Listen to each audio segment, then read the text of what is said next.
Yo, yo, yo, what up? Good morning. Happy Friday, TGIF. Finally here, Friday. DK Show coming to you from the TDS Sports Talk Studios this morning.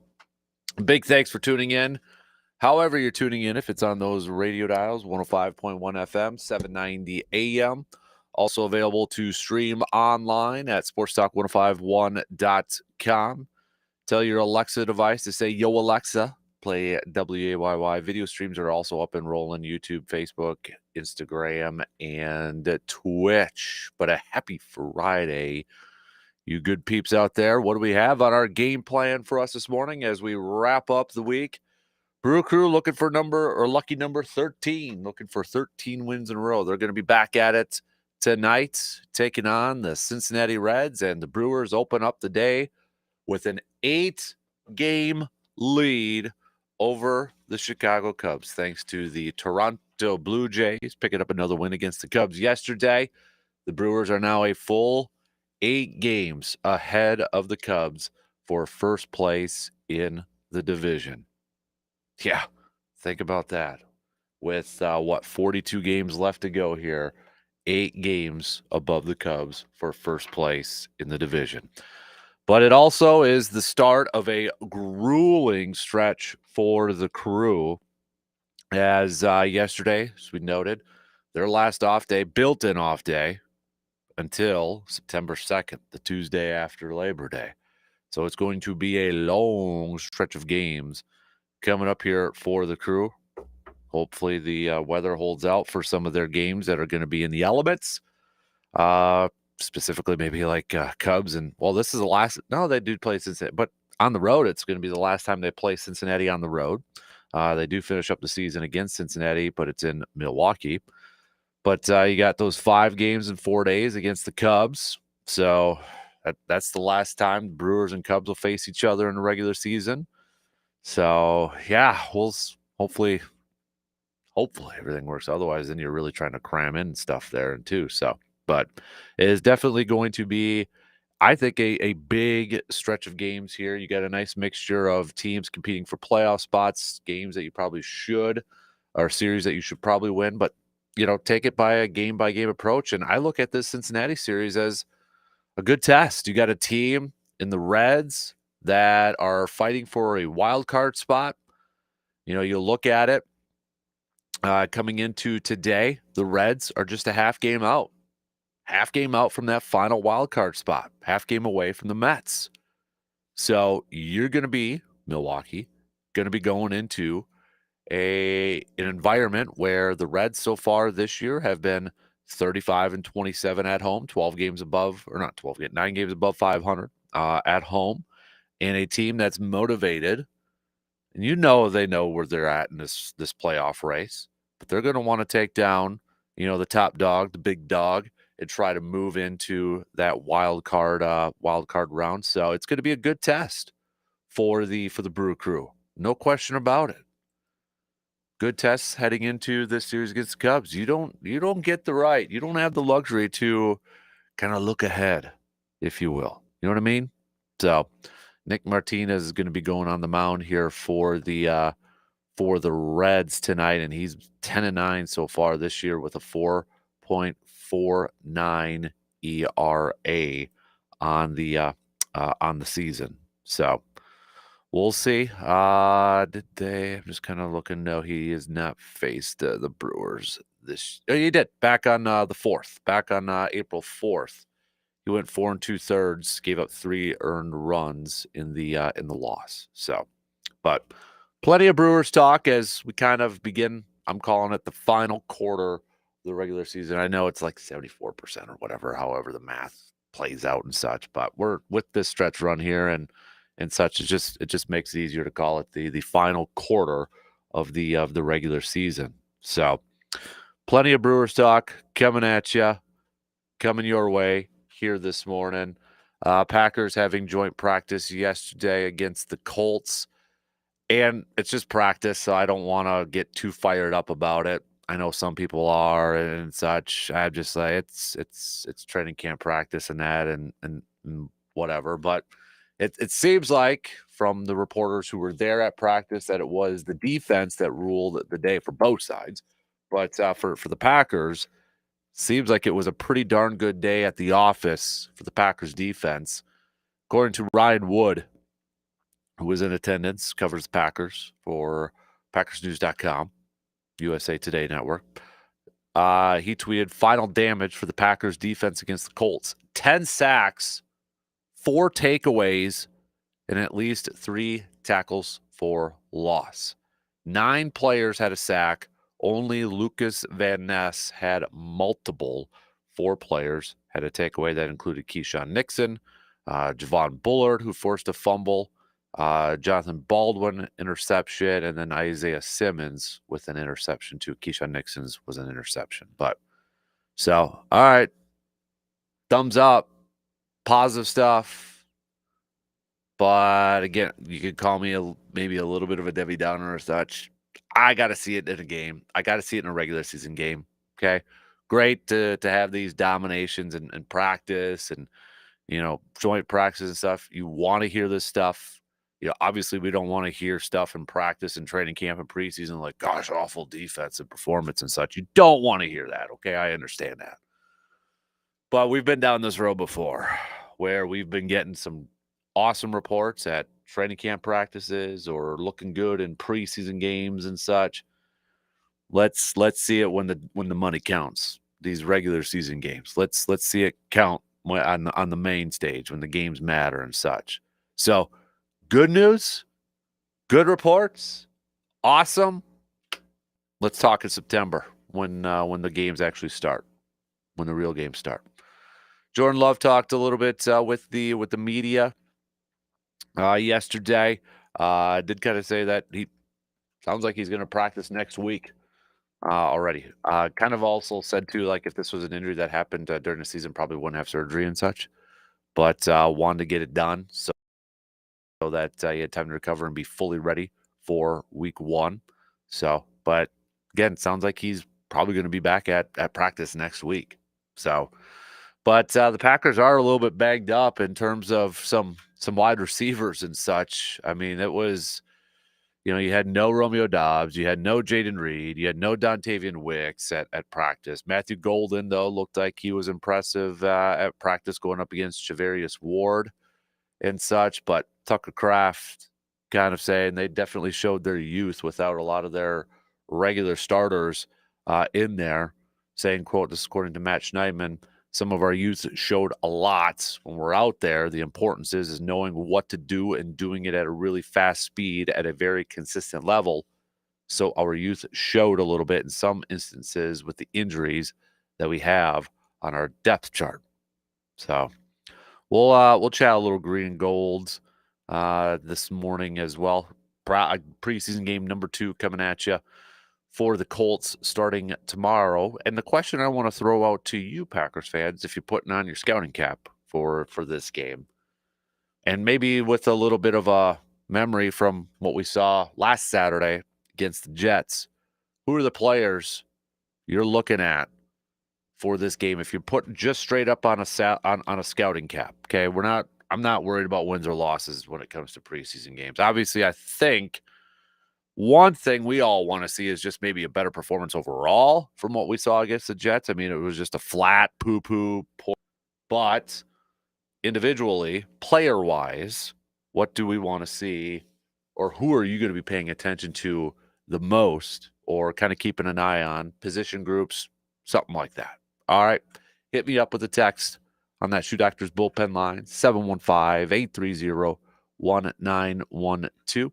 Or again, you can comment on the video streams, social medias and such if you'd rather do that. We'll catch up with Dr. Crow. We'll talk a little bit about Jordan Love's injury with him for our Chippewa Valley Orthopedics and Sports Medicine Inside the Training Room coming up just past 7 o'clock. After that, we'll catch up with Mr. Berg, Brandon Berg. It is high school football season getting underway, so we'll do a Carpet City Flooring Center local sports roundup with him. So we'll get to that, talk more Brewers with him. Plus, we've got the AJM Automotive Pump the Brakes Full Throttle coming at you in the 8 o'clock hour, along with your cream of the crops and bottom of the barrels. All right, cream of the crops and bottom of the barrels. So If you want to play along with that, you can do so by, again, hitting us up with a text or commenting on the video streams. So we've got a fully loaded game plan coming at you here this morning. So let's jump right into it. We'll talk a little. Oh, plus we got the Buck schedule that got dropped. I know we got a lot going on right now with the Brewers and the Packers season beginning and such, but NBA schedule did drop, which means the Buck schedule getting released yesterday. For Bucks fans, if you're kind of curious, open up at home regular season the 22nd against the Washington Wizards. So welcoming Chris Middleton back to Milwaukee to open up the season. But then they got third game of the season. They're trying to Cleveland. Get this. So Washington, Toronto to open the season. Then it's Cleveland, the Knicks, the Warriors, the Kings, the Pacers. So no Christmas Day game. I know that's kind of the highlights, right? It kind of changed a little bit now with the NFL taking over Christmas. So they've kind of focused on Martin Luther King Day to really add more games on there. But in case you're wondering, no Christmas Day game for the Bucks. They're actually going to be in the middle of a road trip there, it looks like, at Minnesota on the 21st of December, at Indiana the 23rd, then the 26th at Memphis, at Chicago on the 27th, at Charlotte on the 29th. So, interesting. So, but that did drop. That's up if you want to take a look at that and maybe plan some trips to the Pfizer Forum or maybe over to the cities and taking a T-Wolves game and such. So, but let's get it going here this morning. All right, we'll open it up talking a little Brewers, talking a little green and gold, getting set for preseason game number 2. Give me the players. All right, players that you're going to be kind of putting your scouting cap on to watch for game 2 yesterday. Maybe who you're going to be paying attention to a little bit closer in this game. All right. We'll take that first break and get things going with the leadoff coming up after these really quick words.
When it comes to fresh quality meats, the first stop is always Mike's Star Market on the west side in Eau Claire. Their brats, their snack sticks, steaks. You can taste the difference in every single bite.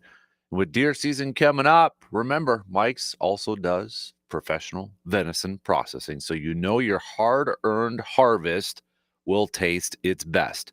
Great cuts, great service, and hometown pride. That's Mike's Star Market. Stop on in today and see why locals have trusted them for years. Speaking of deer hunting season and such, Tailgate Outdoors returns tomorrow morning, 8 a.m. right here on Sports Talk 105.1, 790 a.m. Catching up with our good buddy Tim Kaiser from Whitetail Partners, answering your questions in this episode. So big thanks to everybody who sent over some questions, getting just a lot of questions getting set for the bow opener coming up next month and such. So, and Tim talks about what you could be doing right now or what you should be doing right now to get set for bow hunting season starting next month. So, new episode, 8 a.m. tomorrow morning. Can tune in on the radio dials or check it out online. If you miss it, it will be available in podcast form after it airs tomorrow. So, all right, G-Man. Good to hear from you, G-Man. It's been a while. Hope all is well. G-Man says Brewers are not on FanDuel, Apple TV. That is wrong for tonight. Well, it's a good thing, G-Man, that the Brewers are going to be on your favorite radio station, too. So, all right, 105.1 FM, 790 AM. First pitch for tonight's game, 5:40. Coverage will begin at about 35 minutes prior. So, Brew Crew hitting the road to take on the Cincinnati Reds tonight. Brewers a full 8 games ahead of the Cubs for first place in the division. And yes, we've got that Cubs series, that big Cubs series coming up starting Monday. But let's focus on the Reds series. And you got a Reds team. All right, you got a Reds team that's a half game out of a wild card spot. So you know that you're going to get your best out of them. You can't afford to overlook the Reds. You can't afford to take them lightly. You can't afford to rest on your laurels. And I don't think the Brewers are going to do that. I don't feel like that they're going to be that way. I mean, I think they've done an absolutely fantastic job of buying into Pat Murphy's philosophy of win tonight. Winning tonight. Game by game approach, day by day approach. One game at a time. That's the message. That's the approach that they have gone by, and they have done it fantastic. I mean, it's been fantastic. So I guess I don't feel like this is somebody asked me the other day, could this be a trap series? I don't feel like that. Like when it comes to like trap series or trap games, it almost like feels like, for me at least, like what's your gut tell you? What's your gut say? And I just don't feel like that with this series. I think the Brewers know, hey, this could be a dangerous Reds team. A Reds team that is fighting for a playoff spot. They're on the edge. They're at the cusp. They're just a half game out.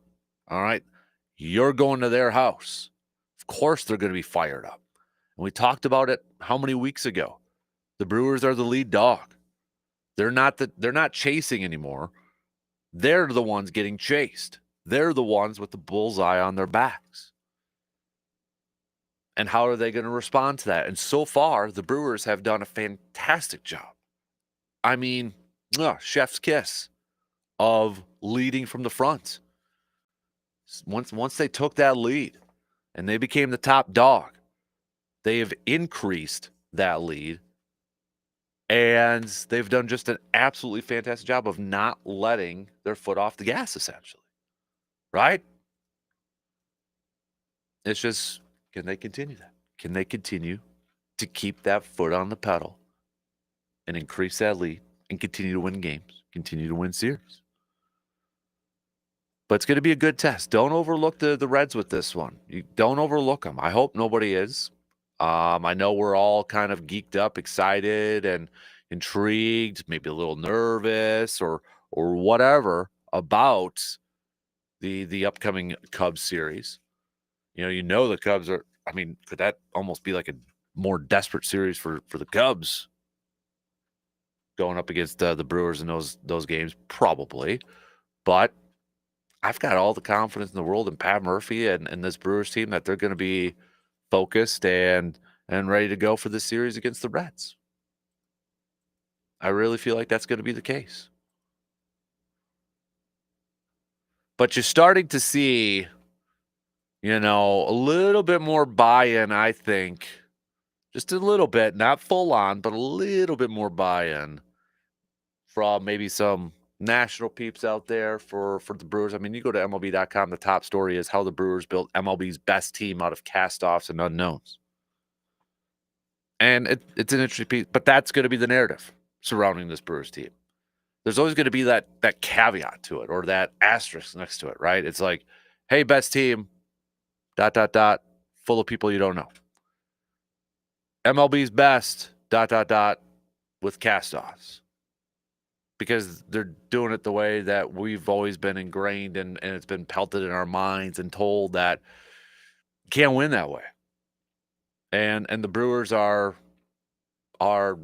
doing it a way that we've been told for how many years that that's not the way to win, that you can't win that way.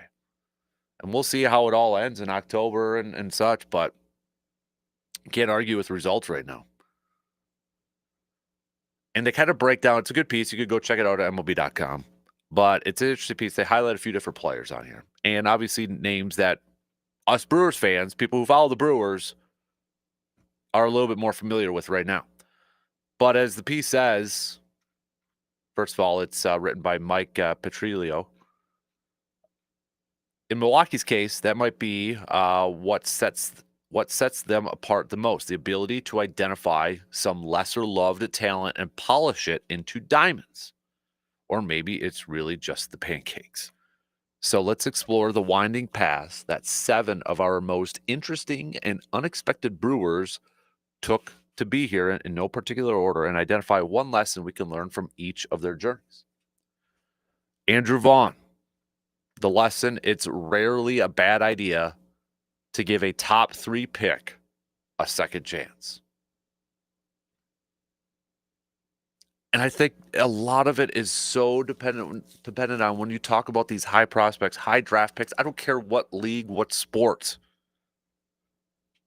To give, it's so important, I think, when you get a highly touted, talented player who's drafted high, a lot is so dependent on the situation they go into, the franchise they go into, the surrounding support that they go into. You get drafted into a bad look at like NFL-wise quarterbacks, for example. How many highly drafted quarterbacks went into some crappy situations and their careers flamed out, or they never got a chance, or they never got a second chance?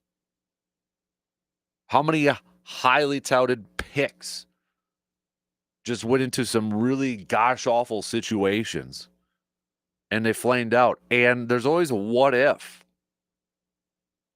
There's always a what if to some of those players. It's like, man, what if they got drafted into a better spot?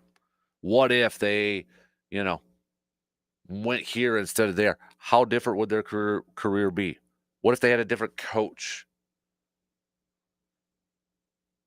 You see these reclamation projects all the time. Obviously, the talent was there for Andrew Vaughn in 2019 in the draft to be the number 3 overall pick. And then 6 years later, then you go to the White Sox. You're going to the White Sox for the last few years that just stunk. Okay? They've stunk. And Vaughn stunk with them. There's no denying. He stunk with them. Even at the AAA level in Charlotte, when he was with the White Sox, wasn't doing great. But then he gets into a franchise, puts into a system with the Brewers. And you can't argue with the results that he's having right now. Obviously, the talent was there. But maybe it just took a different team. Maybe it took a franchise like the Brewers to eke out that talent, get that talent out of him to showcase maybe a little bit why he was the 3rd overall pick back in 1999.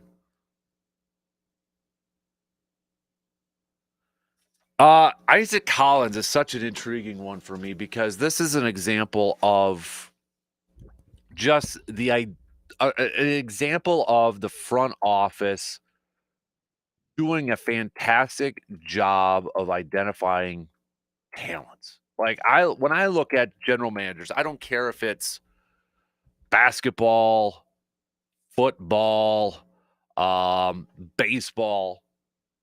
I want my general manager to not just be a general manager that can sit there and identify really good pro talent and sign them to monster contracts.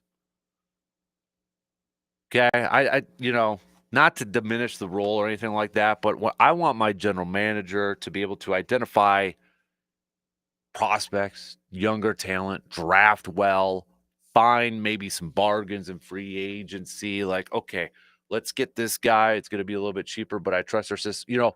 Doing a little bit more than the pro side and just cutting checks and trying to kind of do a little recruiting process to get some high price free agents, or you know what I mean? And Isaac Collins is an example of that. He was a Rule 5 draft pick in 2022. Okay. Originally drafted by the Rockies in the 9th round in 2019. And then Milwaukee selected him in the Rule 5 2022 draft. And Matt Arnold's first year, 2022, or excuse me, 2023, but he had a part in that because David Stern stepped down after the 2022 season. But to be able to identify talent like that, and I'm not going to be naive and sit there and say that the Brewers knew that Isaac Collins would eventually be a Rookie of the Year candidate. I'm not going to be naive and say that. But the fact that they saw something there, just maybe a little bit, and like, you know what? Let's make him a Rule 5 pick. Let's make him a Rule 5 pick. Let's take that. Let's do it. And it's worked out wonderfully. They list William Contreras being the third team in a three-team. Their lesson being a third team in a 3-team trade can yield massive results. That might be one of the all-time wins of a trade to get William Contreras. I don't think we really need to go down that path. Quinn Priester, the lesson learned. There's a reason that teams look into deeper pitch data.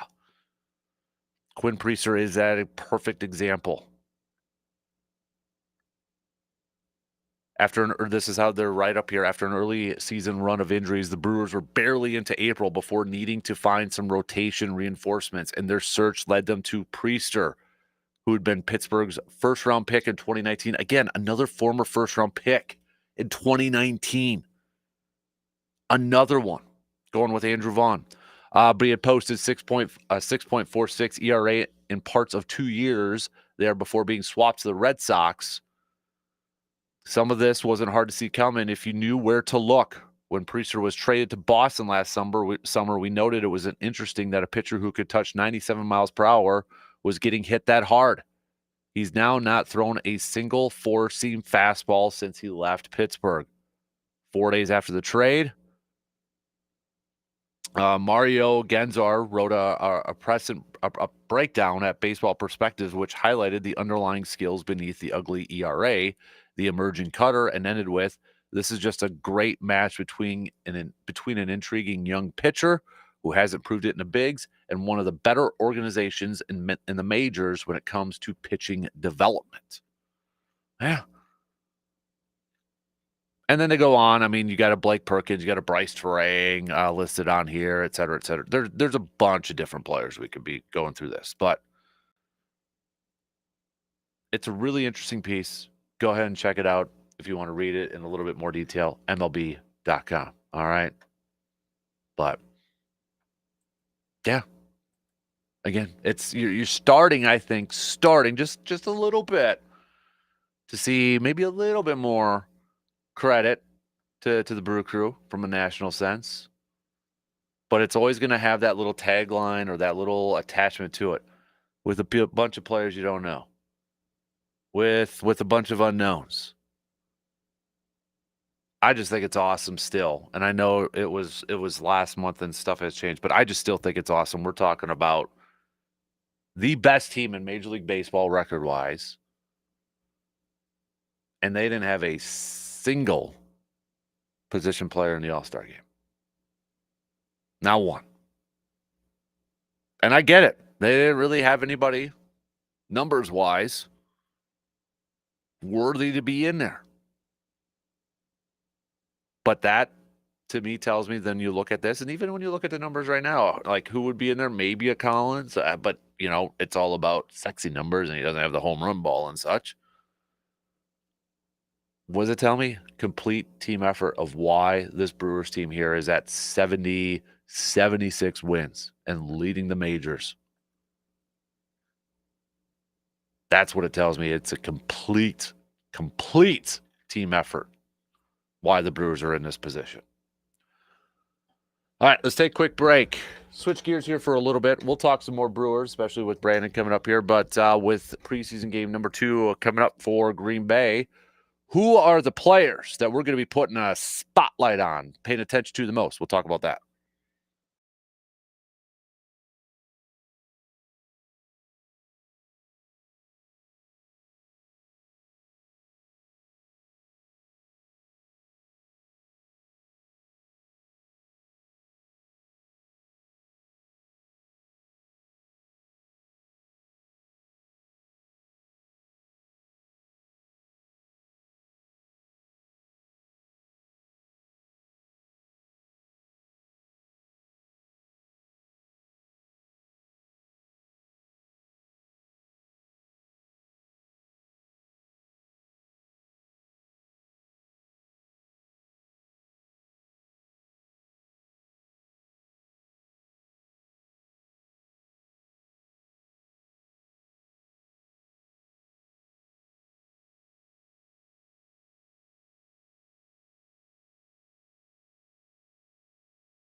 When your vehicle needs work, there's only one place that you can trust, and that's AJM Automotive in Eau Claire. From oil changes and brake jobs to engine repairs, even small engine repairs like maybe your lawnmower and such, they can take care of that too. They're honest, upfront.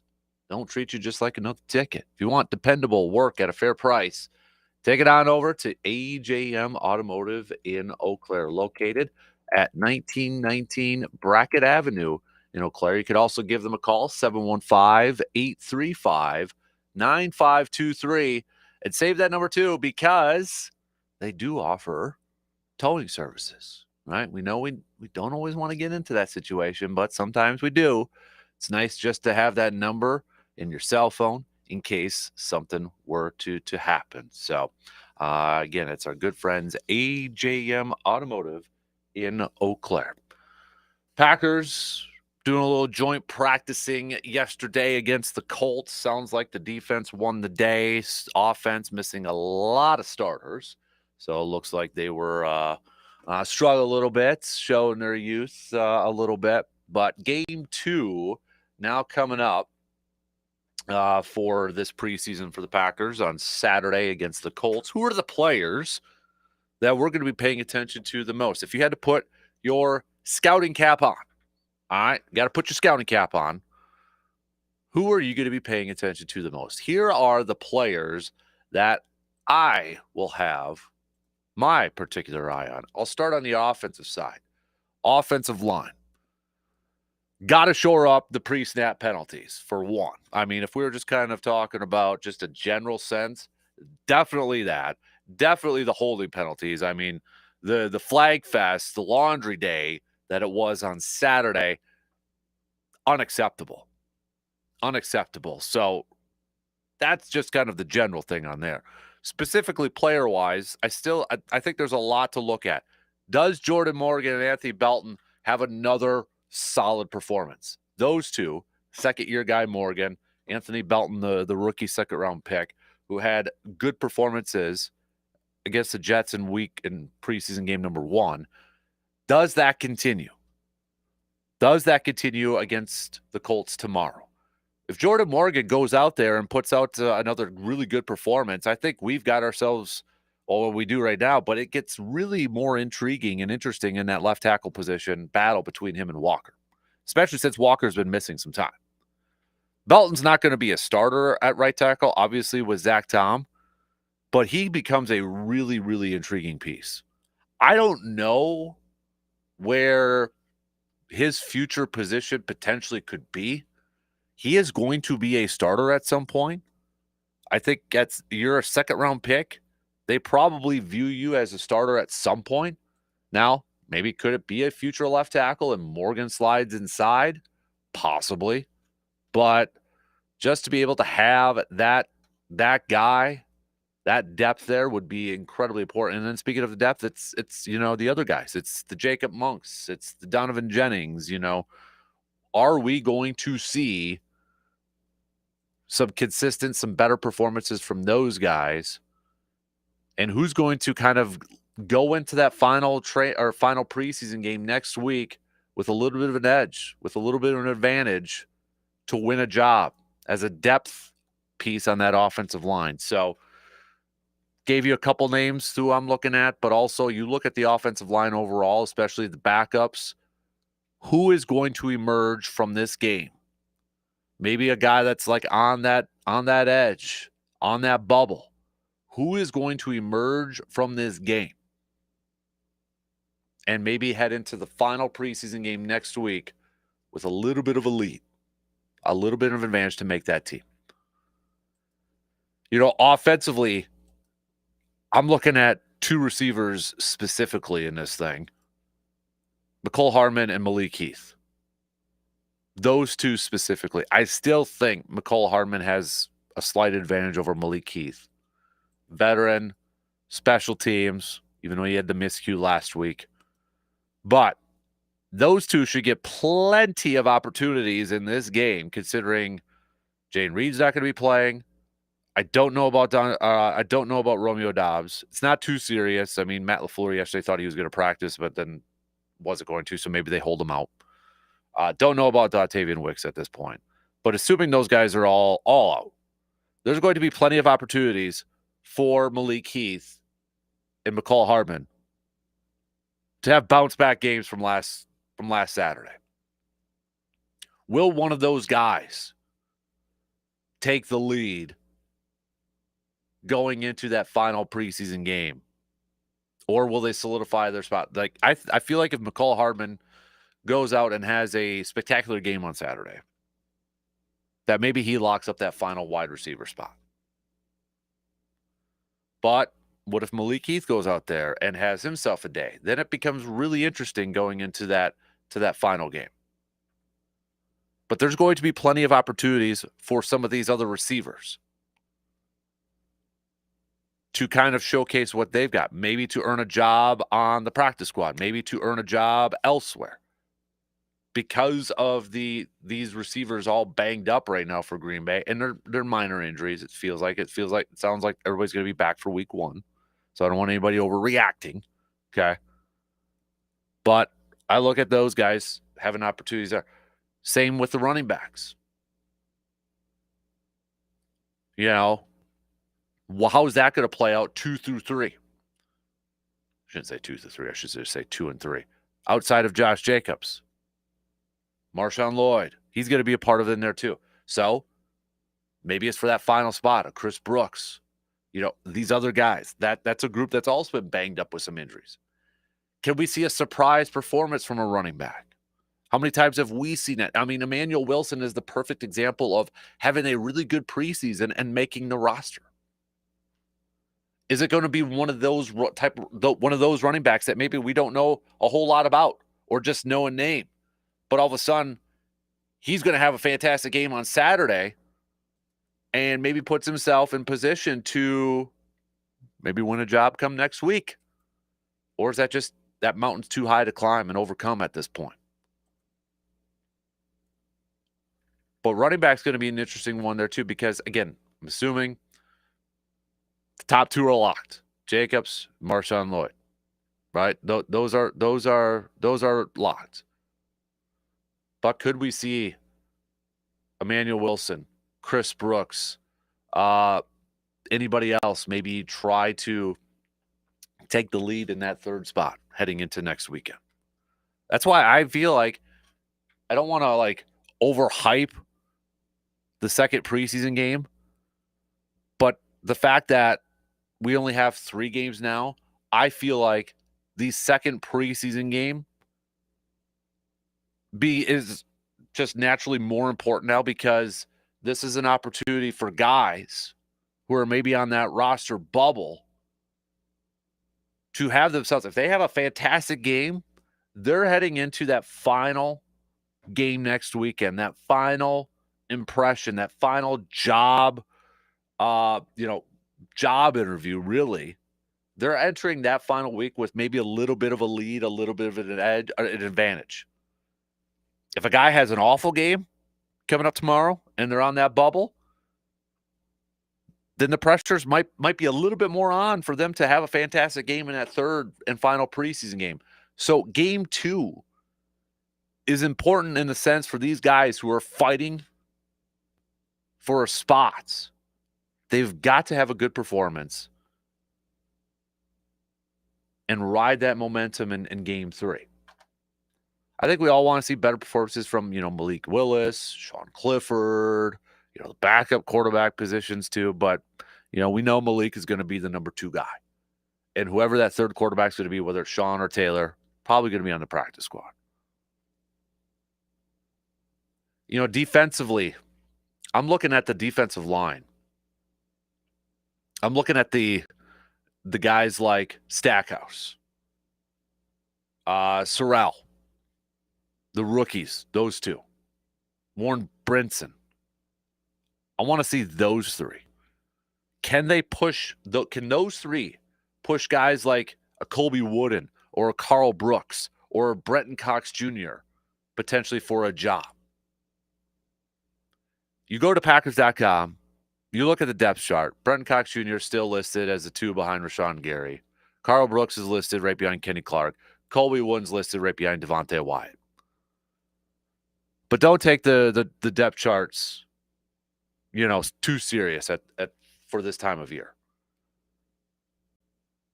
I'm looking at the Sorrells and the Stackhouse and the Brinsons, guys who had some solid performances in week 1. Can they carry that over in 2 and really put the pressure on a guy maybe like a Colby Wooden? Or maybe can Baron Sorrell put the pressure on a guy like a Brenton Cox Jr. or a Kiki Inagbare? Had a solid game 1. What if he goes out there and balls out against the Colts? If I'm a guy like Brenton Cox Jr. and I have a quiet game 2, and I'm like, ooh, maybe I'm a little bit nervous. So I'm looking at those younger defensive lineman players too. Can they carry? Because it was pretty much game 1. Overall, the defensive line, I did think as a unit played that great, but when you look at individual performances, there was some solid performance individually. Can they carry that over? And then on the flip side, it's kind of the same with the linebackers. Isaiah Simmons, kind of an up and down performance against the Jets. I want to see Isaiah Simmons flying around the field and making some plays.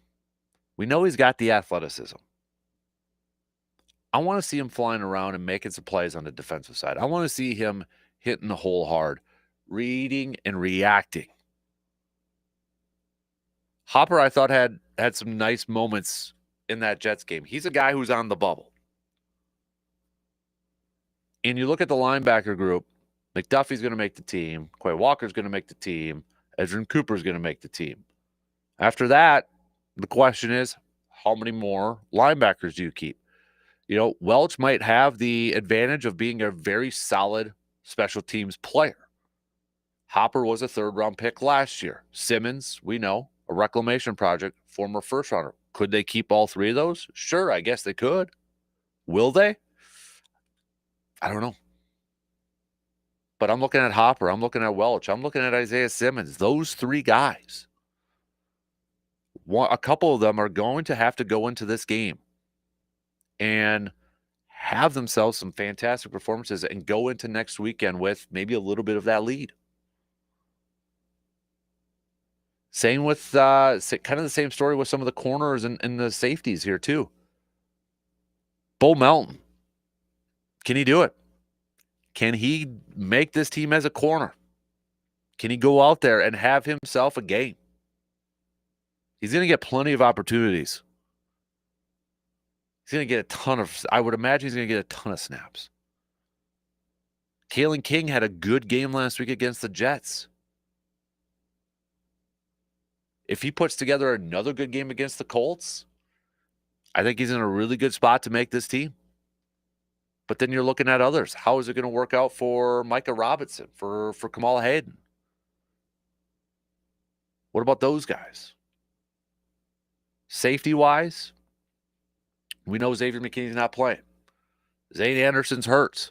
This is an opportunity for Oladapo and an Omar Brown. And Omar Brown, who was the talk of family night. Didn't hear his name a whole lot, though, in the preseason game against the Jets. Almost had a sweet pick on the sideline on a diving pick. But with Zane Anderson out, it's an opportunity for Oladapo and Brown to maybe okay, my time now. I got to show that I'm worthy of a job. And some of that might come on special teams play too. So there's actually quite a few. When you look at this, there's quite a few players, positions that you're looking at for this game 2 coming up tomorrow night or tomorrow.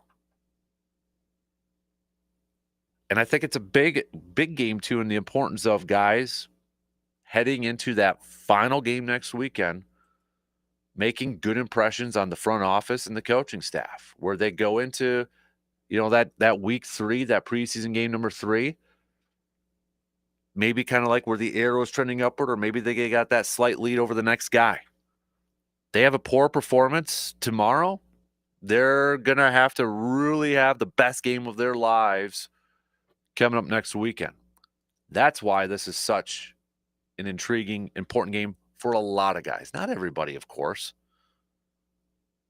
But for some of these guys, it's an opportunity for them to maybe solidify their roster spot or really kind of take that lead and be one step closer to making that team.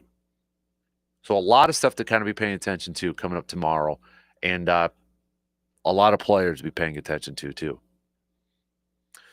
All right, shot clock's going to cut me off here in just a few seconds. We've got Inside the Training Room coming up. We'll talk to Dr. Crow about Jordan Love's injury and such, get his thoughts and feelings on that. Then Brandon Berg will be joining us. We'll get back to some Brewers talk. We've got some local sports roundup with high school football practice going on. We'll do some AGM automotive, pump the brakes, full throttle, cream of the crop, bottom of the barrel. All that still coming up in the final 2 hours. Stick around. We'll be back after these news updates.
This update sponsored by UW Credit Union.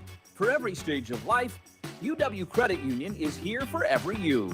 During every Brewers home game at American Family Field throughout the 2025 season, fans will have the chance to win a 2025 Land Cruiser, courtesy of your Wisconsin Toyota dealers. Visit brewers.com/Toyota to enter. Join UW Credit Union at uwcu.org. Insured by NCUA. Do you know what's accepted at 99% of places that take credit cards nationwide? If you guessed Discover, you guessed right, based on the February 2024 Nielsen report. Ladies and gentlemen, sports aficionados and armchair quarterbacks, welcome to the Dan Kasper Show, where sports passion meets expert analysis. Dan's encyclopedic knowledge and infectious passion for all things sports is both impressive and sad. I have many leather-bound books. So get ready to laugh, cheer, and maybe even facepalm a few times. At no point in your rambling, incoherent response were you even close to anything that could be considered a rational thought. It's the Dan Kasper Show.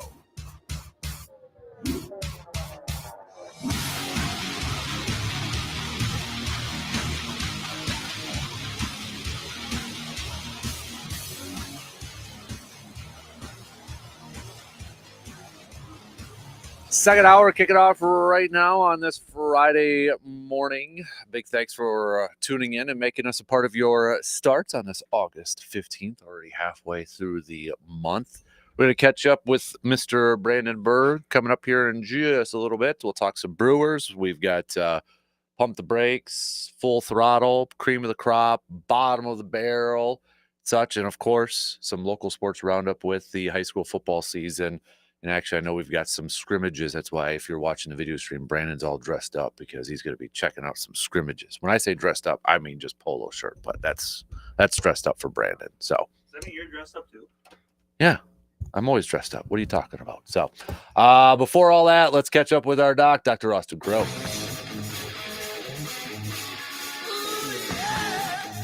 Paging Dr. Crow. Breaking down the latest in sports injuries. It's time for Inside the Training Room with Dr. Crow. On the Dan Kasper Show. He is Dr. Austin Crow, Chippewa Valley Orthopedics and Sports Medicine, joining us and talking about scrimmaging. They're actually he's getting ready to go to a scrimmage, right? The Regis, right. Menominee, Medford, and all that. Yep, down to Edgar. Yep, Edgar. Ooh, that's quite the foursome, man. That's a good test for you guys. It's going to be a good, I think it'll be a good way to get the juices flowing. Absolutely. So I was wondering if you were year two helping out the program this year. So excited to get into year two? Oh, absolutely. Yeah, it's going to be a fun, exciting season. So I have high hopes, but one thing you always got to put up, all the off-season work, but you gotta prove it on the field. Yep, definitely. So, well, it's also preseason in the NFL, and Packers fans a little bit worried about one of their potential players with an injury, and that's Jordan Love, who underwent thumb surgery on his non-throwing hand just a couple days ago. But Jordan Love yesterday saying he's already planning on practicing next week, Austin. I mean, they said it's a ligament and such. I don't think they've actually come out and said what ligament it is, but your thoughts on that? And is that a realistic timeline to even be returning to practice next week already after having surgery? Well, I think it almost has to be. I'm not really sure what other ligament you'd operate on for an injury like that. I mean, so, ligaments, as we know, are things that attach to bones. So if you're talking about the thumb, really there's only a couple of ligaments in the thumb, and the one most commonly injured by a mile is the UCL. So analogous to the UCL on the elbow. So it's on the inner part of the thumb. It's like the key pinch or grip. So when that ligament tears, you have difficulty gripping and pinching. So it makes a big difference on the ability to use the hand. Now, it's not a throwing hand. So if it was a throwing hand, you did that, then I would say it's going to be at least 6-8 weeks minimum. Now, if they did the repair, which with like an internal brace, again, like they do in the elbow for the Tommy John, I think it's possible he'd get back sooner. He'd probably have to wear some kind of supportive brace or something along those lines, which could affect, because they have stuff to take the snap. But if it's a non-throwing hand, certainly going to be much easier recovery and long-term, hopefully not an issue. Now, I think it was Adam Schefter that said earlier this week, if this happened during the season, we probably wouldn't even know about it. I think Jordan Love even mentioned it. If it was during the season, he probably wouldn't even have surgery on it. I mean, would you say those are kind of accurate descriptions too? Yeah, I think that all kind of fits with it. And guys can often play with those if they're kind of high-grade partial injuries. So they may be doing this where it's like, look, the ligament's not fully torn, but you just don't want to mess up his grip strength on that hand, again, for, handling the football and that stuff. So certainly possible. Again, it's reading between the lines, but I don't really know what other ligament in the thumb you do a procedure on for that. That's really pretty much the only one. Another player that maybe Packers fans are a little bit worried about is Jaden Reed. He hasn't been practicing for a while and was in a walking boot for the longest time, but yesterday was noticed by writers or reporters that he was not in the walking boot anymore, but they're calling it a sprained foot, and they're hoping he'll be back for week 1. But when we hear about ankle sprains all the time, so when it's a sprained foot, what are the muscles involved in that where it would be a sprained foot instead of an ankle? Yeah, you're looking more at probably like a List Rank style. So midfoot sprain is likely what it is. So there, like all injuries, there's a whole huge variety or spectrum of severity. Severe ones are season-ending surgery, and so luckily that's not the case. But midfoot sprains can certainly cause a lot of pain. I mean, it really affects your push-off strength, side-to-side movement. So my assumption is that this is going to be kind of like a low to moderate grade midfoot sprain, which certainly can be painful and can be debilitating, but usually those heal up really well because if you don't completely disrupt the ligaments, they can heal back. And so you generally start off with exactly like you did, either cast or boot. Sometimes you limit weight bearing, sometimes you don't, depending on the severity. And as time goes along, that ligament starts to heal in, and then over time it goes away. If it's a lower grade, it should heal back completely. Going to your team with Justin Jefferson, he's got a hamstring issue. I know Kevin O'Connell said the other day he's definitely progressing, but won't be reevaluated to potentially practice until next week. So, I mean, this is another hamstring issue with Justin Jefferson. You as a Vikings fan and fellow Vikings fans who are listening, including Brandon, how concerned should you be about Justin Jefferson dealing with another hamstring issue? I mean, anytime you see it repeat, you have some level of concern. The Vikings and JJ are both downplaying it big time. They're saying, "Oh, I think at one point JJ even said, if this is regular season, I might even be trying to play through this." So I think they're just playing it very conservatively. I mean, I don't think he's a guy that needs a ton of preseason reps to get things going. So I think it's going to be a scenario that they're really trying to play it safe. But that being said, he obviously tweaked it to a certain degree. We've talked about this in the past. I mean, significant injuries to the muscle belly or musculotendinous junction, they heal with scars, so you can have some lingering stuff. So there are guys who get a bad calf or groin or hamstring that just becomes a semi-recurrent issue. Again, this one doesn't sound like it was really severe, so that's a good sign. Am I concerned? To a certain degree, but I wouldn't be too worried. I think in the end, this one should bounce back. And like I said, I think they're playing it real safe. With Shedeur Sanders, who's coming off of his, awesome preseason game number 1, but now he's not even going to be playing in his second game because he's dealing with an oblique injury that he suffered during practice while throwing, were the reports there. When you hear that, what are some potential issues that maybe he's going through with an oblique injury? Yeah, and so that's obviously one of the core muscles. So probably running on the throw and, just kind of a rotational injury. Those things, the challenge of them is that any movement you do, your core is engaged, right? So it's something that you can't get around. So it's not like you can just take it easy and be like, all right, well, let's not use that muscle group. I mean, it's involved in absolutely everything that you do. And so when people injure them, they can really be an annoyance.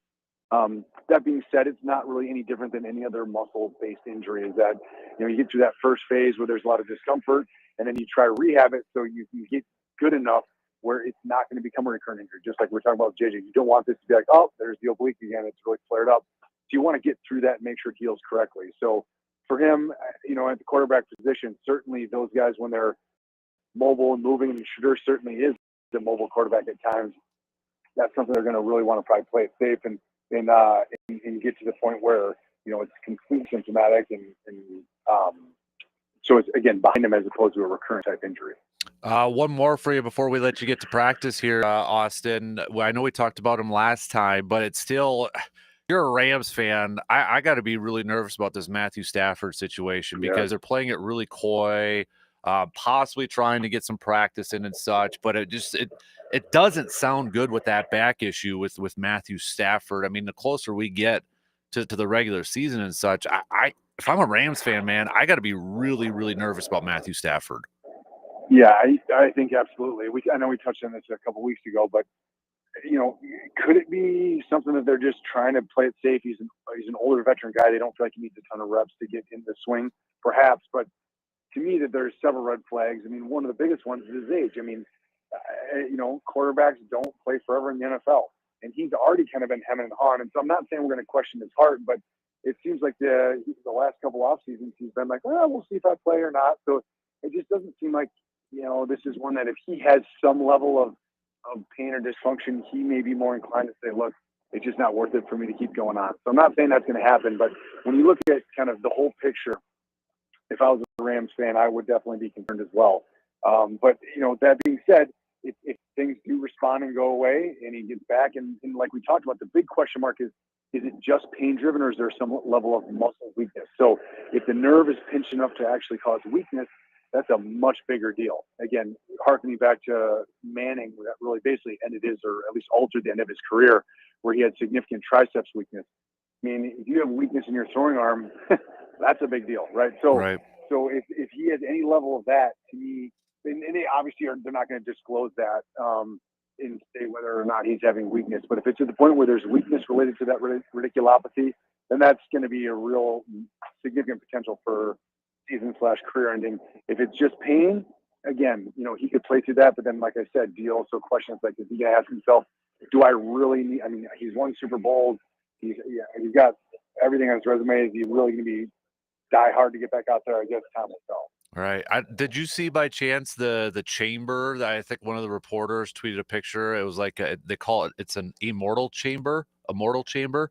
Apparently, it's like a wellness device that aims to optimize human performance and promote holistic health. I guess it's like a gravity table that a person lies on to help with rest and rejuvenation. But he spent like Monday's practice in that trailer the whole time. So, Really? yeah. No, I mean, my guess is that's going to be some combination of like red light therapy, hyperbaric oxygen, things like that. Not to say none of those are effective, but I wouldn't say that they've truly found a immortality device. We'll just put it that way. Yeah. And I guess it's like a 100-inch trailer too. So, Oh yeah, that sounds reasonable. Yeah, I'll buy one this weekend. We'll see how it works. Right, exactly. So, well, hey, best of luck at your scrimmage today. Best of luck on the upcoming season, Austin. We appreciate your time this morning, and we'll talk again soon. Okay, bud? Absolutely. You guys have a great weekend. You got it. Dr. Austin Crow, Chippewa Valley Orthopedics and Sports Medicine. All right, let's take a quick break here, and then we'll get to Mr. Brandenburg, coming up after these quick words.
When pain or injury slows you down, the team at Chippewa Valley Orthopedics and Sports Medicine is there to help you get moving again. From sprains and fractures to joint replacements and sports injuries, they offer advanced care tailored to your needs.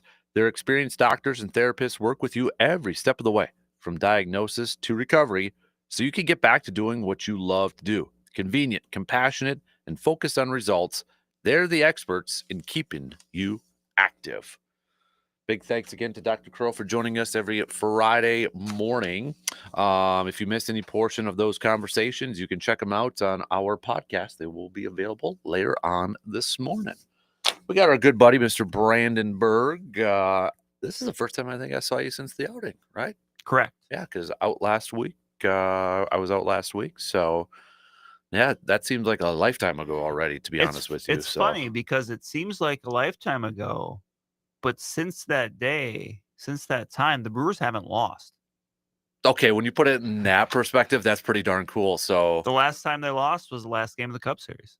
So they obviously heard your frustrations that morning. They did. They were listening that morning, undoubtedly. Yep. They're like, okay, we're going to prove that guy wrong. We're going to make that guy look like a jerk. Well, let's lead off with a little bit of the Brewers talk here, man. I mean, all right, we open up today 8 games above the Cubs for first place in the division.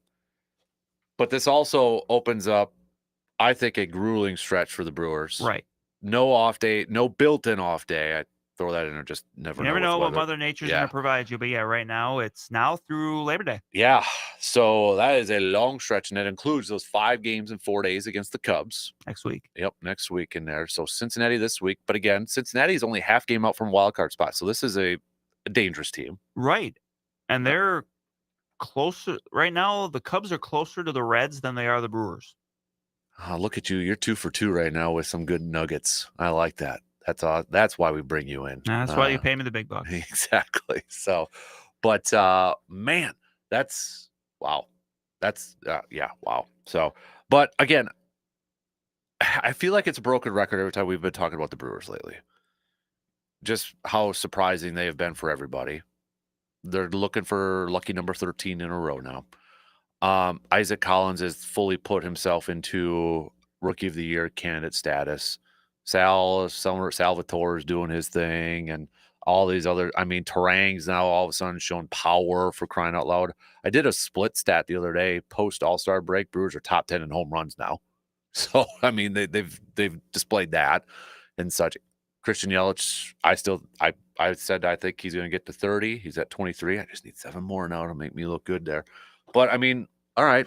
What do you have to say from what you've seen last time that we talked in the last 2 weeks about this Brewers team? Is this the most fun you're having with the team?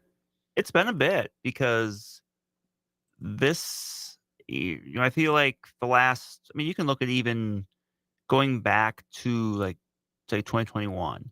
Like they've won 3 of the last 4 NL Central titles, but all of those have always been kind of a bit under the guise of but because the last 2 times they've won it, they ended up as the 3 seed. 2021, they were the 2 seed, and so it was like, okay, this team is good, but how good is it? Mm-hmm. Because there was always a Dodgers or a Phillies or whoever else kind of lingering that was just kind of head and shoulders above. So you almost kind of approach it with a bit of that guarded optimism of like, okay, they're good, but they might not be really, really good. Mm-hmm. I think sometimes people forget in 2018 when the Brewers were a game from World Series, they were the top seed in the postseason. Mm-hmm. Yeah. So you look at this now, and I mean, this is a team that's not just the best team in the National League right now, record-wise, the best team in baseball. And to me, it just opens up an entire different realm of possibility and optimism when you're in that stratosphere. Mm-hmm. That's just different from, we're winning our division and maybe our division isn't great. It becomes, okay, well, what could this be? And, there's still 6 weeks, whatever's left in the regular season, and there's certainly a lot that can change between now and then. And, certainly we'll we'll talk about the playoffs when we get there, but I think you're just kind of seeing the excitement from fans about this because I think they're kind of starting to see that too. Mm-hmm. That, this is a team that, if you lined it up against the Dodgers or the Phillies or even the Padres and just kind of went top to bottom in the lineup, top to bottom in the rotation in the bullpen, you would probably, just from known names and known commodities, it may not, stack up on paper, but, this is for the most part a young team that is figuring itself out. And it's guys like Isaac Collins, who nobody expected this out of. But it's also guys like Frelick and Terang who showed success previously, but you also said, you know what, there's more in there. It's going from a B- to a B+ or an A-. Like there's been a lot of room for maneuvering in there. And I think, if you want to get big picture on this, I think the thing that's so exciting about the Brewers is they're so young. It's not like this is a team of guys in their lower 30s that are just kind of, putting a year together. Right. And then you look at, recently, Baseball America had Milwaukee Brewers as the best farm system in the major of all the teams in the majors. Right. So that somewhere down the line, you're going to have additional reinforcements coming in there. It's just a very exciting time right now to be a Brewers fan. All right. I put up a poll a couple days ago. Are you concerned at all? Are they peaking a little too? I don't feel like they are, but I feel like that's more of a gut thing. I don't, Right. You know what I mean? Like, I just wonder do they have that right mind? I think I don't know. I think I trust Murphy. Is that the best way to say And it? it's one of those things like, well, what do you do if they are? Right, Like, there's exactly, nothing you can do about it. Like, they're playing really, really well in August. Yeah, we can't just sit there and say, hey, pause it. Lose a couple games, Right. and then pick it back up in October. It's Right. like you remember that, like when that Brewers team in 2018 went on a run, it was really end of August into September where it kind of clicked off. Like, I would rather have them kind of peaking in August and kind of still riding that wave in October, because then maybe an alternative. And yeah, we could look back 2 months from now and, if the Brewers lose, or maybe earlier than we were hoping in the postseason, and say, yeah, you know what, they were, maybe they peaked a little early. But I think right now you could probably make the case that, maybe the Cubs peaked in June. Yeah. Or May. You can't really necessarily control that. It's just about when everything kind of clicks for you and what you do from it there. So, it's very possible that, look, they've won 12 games in a row, and they're not too far removed from winning 11 games in a row. Like, it doesn't get much better than that.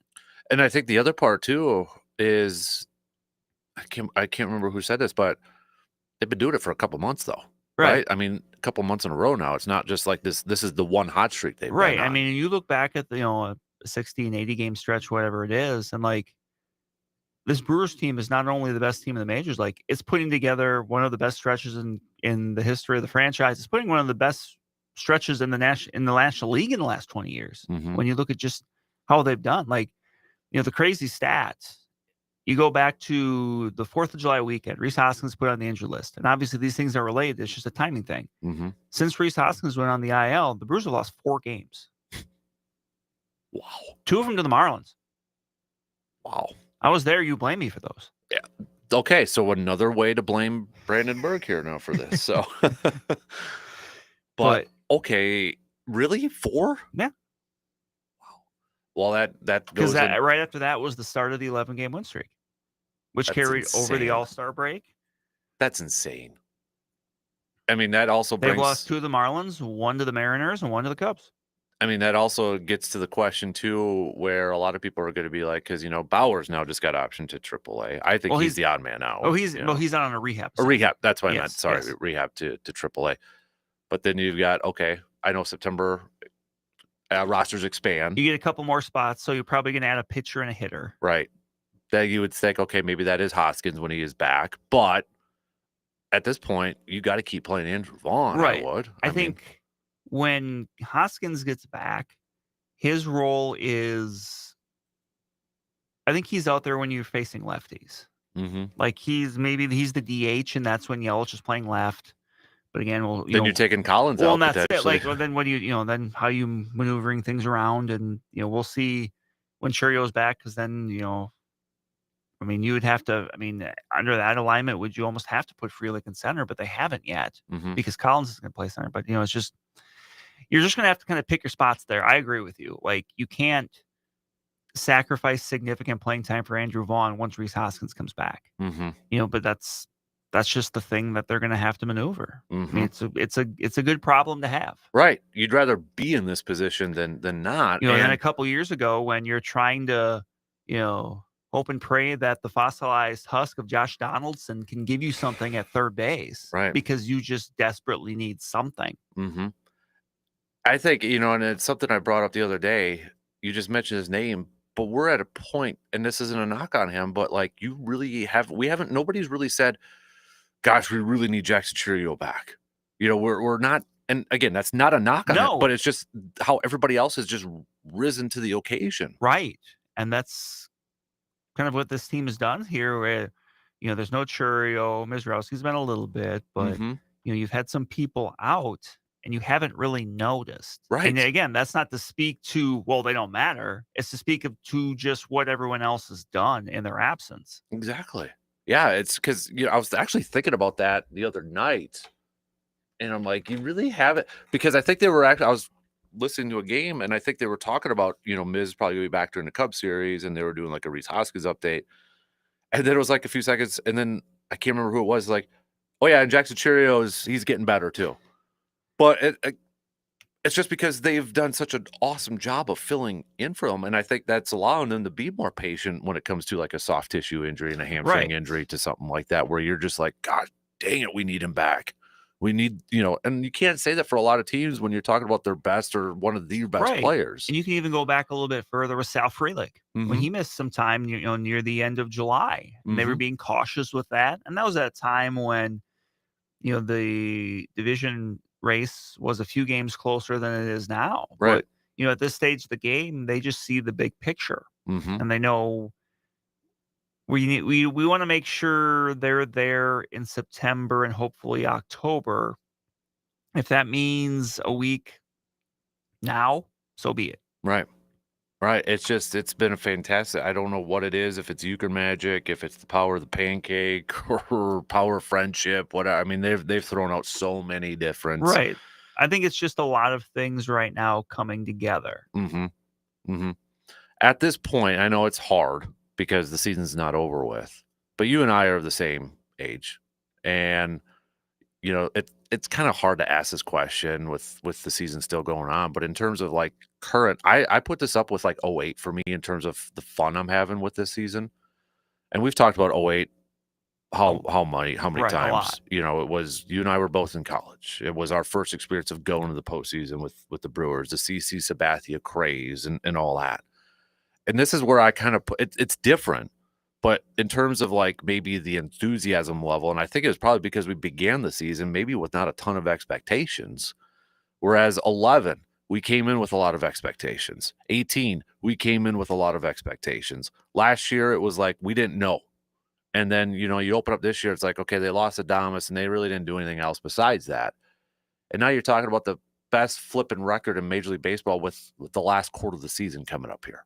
That's why and it's a bunch of, I still think it's funny, and I know it's a month ago now, but this is also the best team in the Major League Baseball who didn't have a single position player in the All-Star game. Right. And they're doing it this way, and that's why I think I compare it more to 08 in terms of my fun scale, if you will. Yeah. Yeah, I think the just level of, uncertainty and surprise that's come with it. I mean, earlier this week, ESPN came out with like their top 50 MLB players of the year, and there were 0 Brewers in there. Yeah. And that's like, to me, I thought that was awesome. Like, yeah, I don't view that as like, oh, an insult or, they're hating or something. It's like, okay, well, who would be in there? Right. It proves it's the team that's doing it, right? But if you had 100, if they did their top 100, you might have had 3 or 4 of them because they might, might be in that next range, but it just speaks to the depth of this team. Right. Right. And it's just, I know that's why I keep saying it sounds like a broken record every time we talk about them, but it's like, there's, I don't know what else to say other than it's enjoy the ride at this point. Right. And that's kind of the approach I've had. Like, for the most part, you've got what you got, just, have fun with it. the odds are out of the 12 teams that make the postseason, 11 of them are going to lose. So it's like, well, when the time comes to be sad, I'll be sad. But right now, just have fun with it, because this is one of the more unlikely stretches for the team that I can really recall experiencing. I was watching Sunday Night Baseball. It was Cardinals and Cubs, and I was doing some work, so I had it on in the background. And they had their the Cardinals president was on doing an interview and such, and obviously talking about the season, trade deadline, and kind of the future of the Cardinals and that sort of stuff. And just he said, "Look at what Milwaukee's doing." He's like, "We got to get back to doing what like Milwaukee's doing," and kind of talking about building the farm and building homegrown talent and such, and really acknowledged look at what Milwaukee's doing. He wasn't asked about Milwaukee. He brought up Milwaukee himself, and obviously division team. So yes, they pay attention to what's going on in that. And I don't know if teams, let's say the Brewers win the World Series. I don't see a bunch of teams all of a sudden changing their approach to like Milwaukee, right? I think the Yankees are still going to do what the Yankees do. Dodgers have a good farm system, but it feels like they grow them and then they ship them off to get more, proven players. Veterans, to veterans in that point. But we had somebody text in, and I mentioned this earlier this week. I don't view it as Moneyball per se. I feel it's different. I think people kind of throw the Moneyball term out there because the Brewers don't spend a lot of money. But if you know Moneyball, or if you kind of the Oakland A's way at that time, Brewers don't play like those A's team. They're completely different. Right, and that's it. Like, I think people sometimes misconstrue what Moneyball was. Moneyball wasn't, the idea wasn't, hey, take walks, hit home runs, or whatever. The idea was try to find something that the league doesn't value as highly as maybe it should. And that was on base percentage. Yep. And that, and then there were some other things in there too, but that's the thing people always come to. Like, Moneyball isn't just on base percentage. I mean, the Brewers are among the best teams in the majors in on base percentage, but like the Moneyball aspect, I would say from the Brewers is, it seems like they value athleticism, defense, and putting the ball in play, which honestly is probably going to grab the interest of a lot of older fans. Yeah. And maybe some younger That's ones. why we keep saying it's old school, right? And it's kind of, what's old is new again. So many things in sports are circular. And but here's, and they're not the first one to do it. Like, this is how the Guardians have played a lot too. So like, it's not like the Brewers are, at the cutting edge of, well, they're the only one that's doing this. No, a team like the Guardians has had a lot of success the last few years. They play but a similar way. But it's one of those things where if the Brewers were to win a championship, I think you would definitely see some teams that are, move further away from kind of the three true outcomes approach. Because it's sports, especially the major leagues, are always such copycat leagues. Right. I mean, just look at the Eagles. Now how many teams are saying, we got to get that front four. We got to get that front four. And it's a little bit more difficult in baseball because you have larger systems, so you can't necessarily overhaul your approach in one offseason because you still got most of those players in the farm system still in the system. Right. So you can't just go up to someone and say, okay, you're a slap hitter now. Right. But it's, I think, causing some people to change. And look, a lot of that might come down to the postseason. If the Brewers make a run, however long that may be, that may open up some teams' eyes. If the Brewers are a 1 seed and they go into the postseason, then they play the Dodgers and they lose, well, then people might just look at it like maybe they look at like the 2021 Giants, who won 107 games and then lost in the opening round in their opening round of the playoffs. Like it or not, it's a style that wins in the regular season, but it's not a style that wins in the postseason. And that's probably what the narrative is going to be. Right. I mean, I won't use the quote verbatim because it has an audio word in it, but Billy Beane in Moneyball, if we want to go off that, had said, my stuff doesn't work in the postseason. Yeah. Because it's a much shorter sample size. There's, that was designed to what works over the course of winning the most games over 162. But even like, I think it was yesterday, Jeff Passan was on Jim Rome, and he, Roman asked him, he's like, hey, is this the type of Brewers team that can win the postseason? Passan thought they were, because when they get to the postseason, what he looks for are teams that put the ball in play. You don't want to have a game where you strike out 14 times. Right. Teams with lockdown bullpens. Mm-hmm. He's like, it kind of fits the Brewers to a T. Yeah. So he's like, you never know because it's the postseason, but like, it could be. Mm-hmm. It's just, to me though, too, when we get to that point, and I know a lot's going to change in the final quarter here potentially. That National League's loaded. It looks like too. It is. It's going to be. They're going to earn their way through that thing if they can get there. And the funny thing is, look at the Central. Yeah. Central could have 3 of the 6 playoff teams. Yeah. It very well could. And coming into the year, what was the talk? Well, got to win the division. You got to win the division because there's no other way. Like, and that's kind of the thing too. Like, obviously the Cubs have kind of tripped up a little bit here. The Cubs are still a good team. Mm-hmm. It's just that the Brewers are playing at such kind of an all-time pace right now that you lose 2 or 3 to the Blue Jays, who are another team that are one of the best teams in the league, and suddenly you've lost 2 games. Yeah. Yeah. Like, it's like, it's just kind of the nature of the beast right now. Mm-hmm. It is. It's kind of it's a perfect storm for the Brewers in a sense. Yeah. And they've had some things go their way, and I think when so many times when teams do well, and you hear, well, someone say, well, you guys got some breaks. Like, people get offended by that. It's like, you need luck in sports. Look at any team that's ever won a championship. I guarantee you they got things to go their way. Look at the Bucks in 2021. Yes. Kevin Durant, the size of Kevin Durant's foot. Yep. I mean, you can look at any championship team, and as much as they want to probably, prop themselves up and say, oh, we had to overcome all the odds. No, you probably had some things, you had some breaks go your way. That's fine. Mm-hmm. The old saying, and I know it's one Richard Petty was always fond of. I'd rather be lucky than good. Yeah. Yeah, there's luck involved in. Certainly. I totally agree with you, and I think people just when people say, "Oh, they got lucky," but you need a little. Everybody needs a little luck for crying out loud. I'm sorry, but the 2010 Packers Super Bowl team wasn't a very. I mean, yes, they beat Atlanta. That was an impressive one, but your NFC Championship game was against the Bears. The Bears were not really a dominant 2 seed. Right. It was just yeah. I'll take the bullet. I'm sorry, but I mean, Todd Collins played in that game. Exactly. So, and that's just what happens. But I'm not apologizing for it.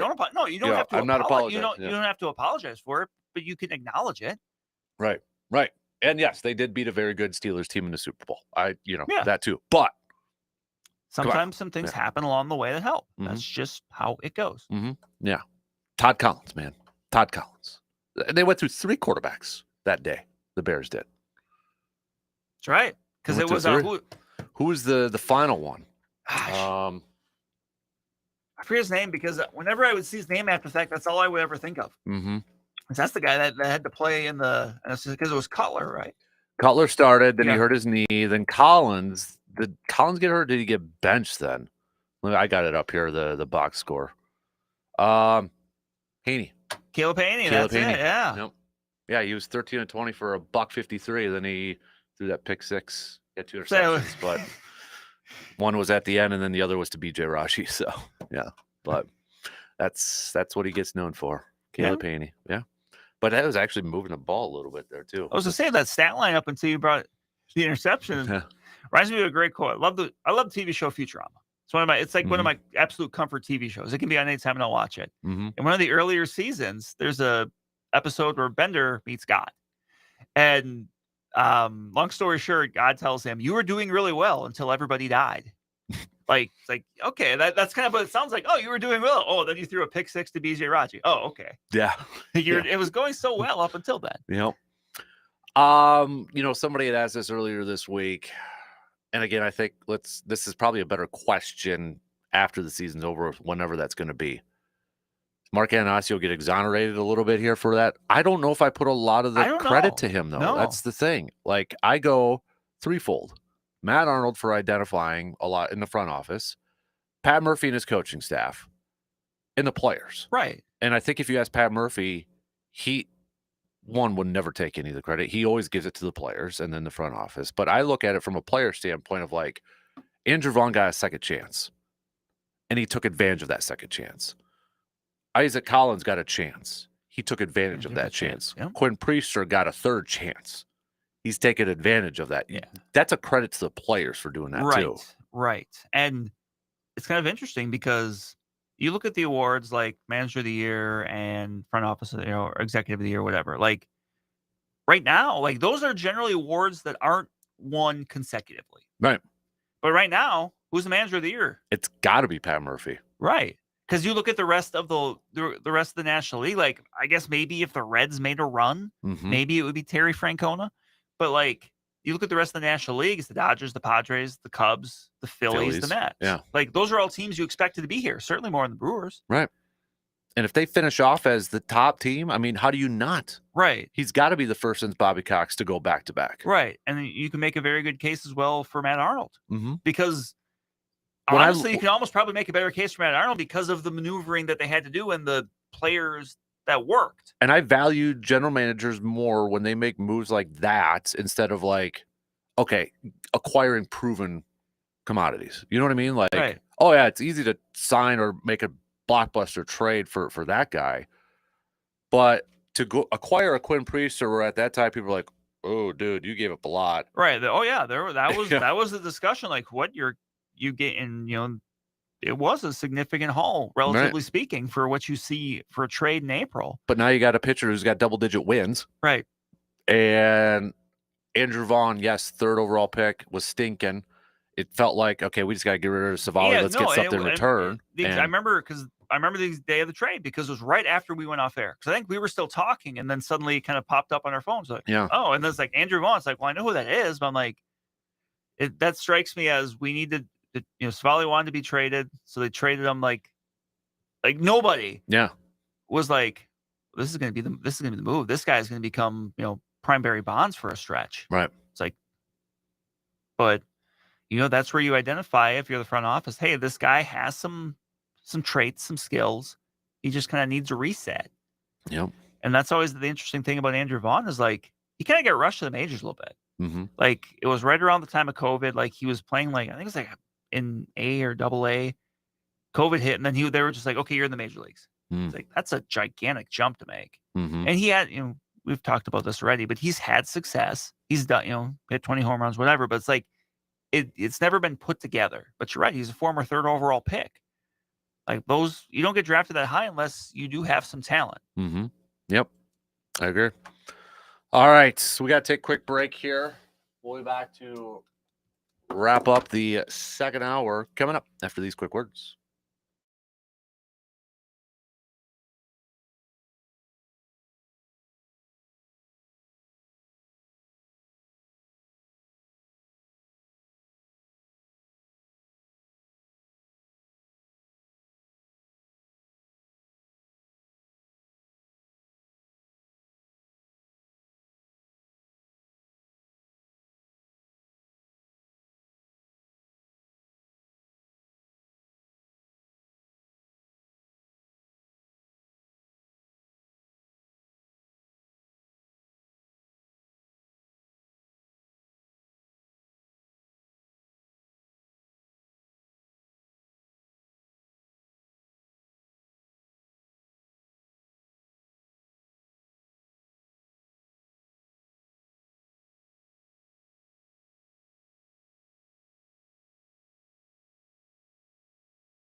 Hy-Vee in Eau Claire makes grocery shopping simple. You'll find fresh produce, quality meats, a full-service deli and bakery with something for everyone. There's a wide selection of everyday essentials and plenty of ready-to-eat options when you are short on time.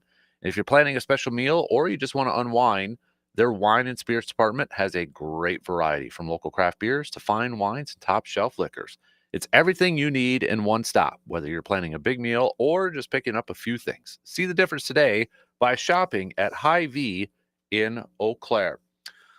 All right, we got about 8 minutes. Let's do local sports roundup, brought to you by Carpet City Flooring Center. So today is a day for high school football scrimmages across the area. I know we talked with Dr. Crow a little bit earlier. They're going over to Edgar for Regis. It's Regis, Menominee, Medford, Edgar, all in there. You're going to be over in Chippewa Falls. Yep. Tri hosts Northwestern, and I forget if I always forget if I think it's Sparta. Okay.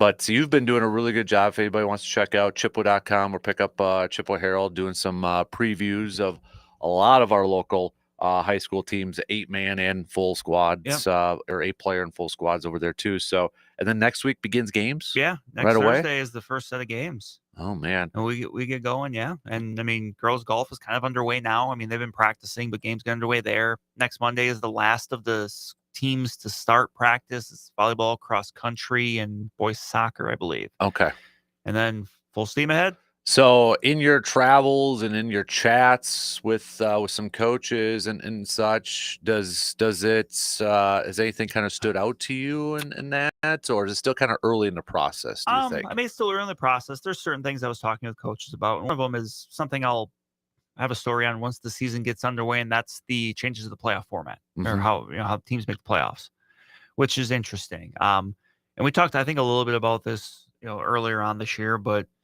now they have adopted something they're calling the playoff matrix, which basically it is a way of setting up the playoffs that was done in Ohio, was very popular. Coaches there really liked it. And now here in Wisconsin, it's being adopted. And primary differences are at the start of the season, teams know which division they're in, as opposed to it being decided when the playoff pairings come out. Okay. So Chippewa Falls, Eau Claire, Memorial, Eau Claire North, they're Division I. Menominee's Division III.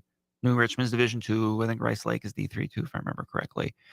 But you go around, and so right off the bat. And on the WIA's website, once games start, you're going to actually be able to chart your progress, because it's like a scoring system, but it breaks down to you actually get rewarded for playing larger school teams.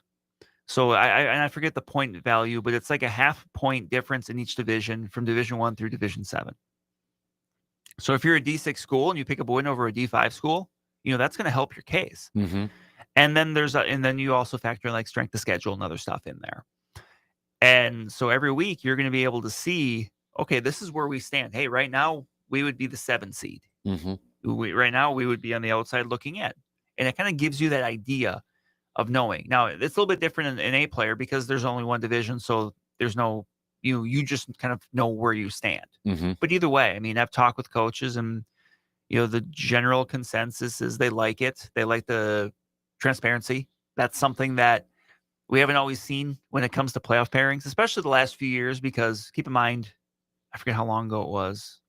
I think it might have been 2019, where you would have the WIA the last night of the regular season, once all the games were done, they would come out with the playoff qualifier list, where you had the 224 teams that made the playoffs.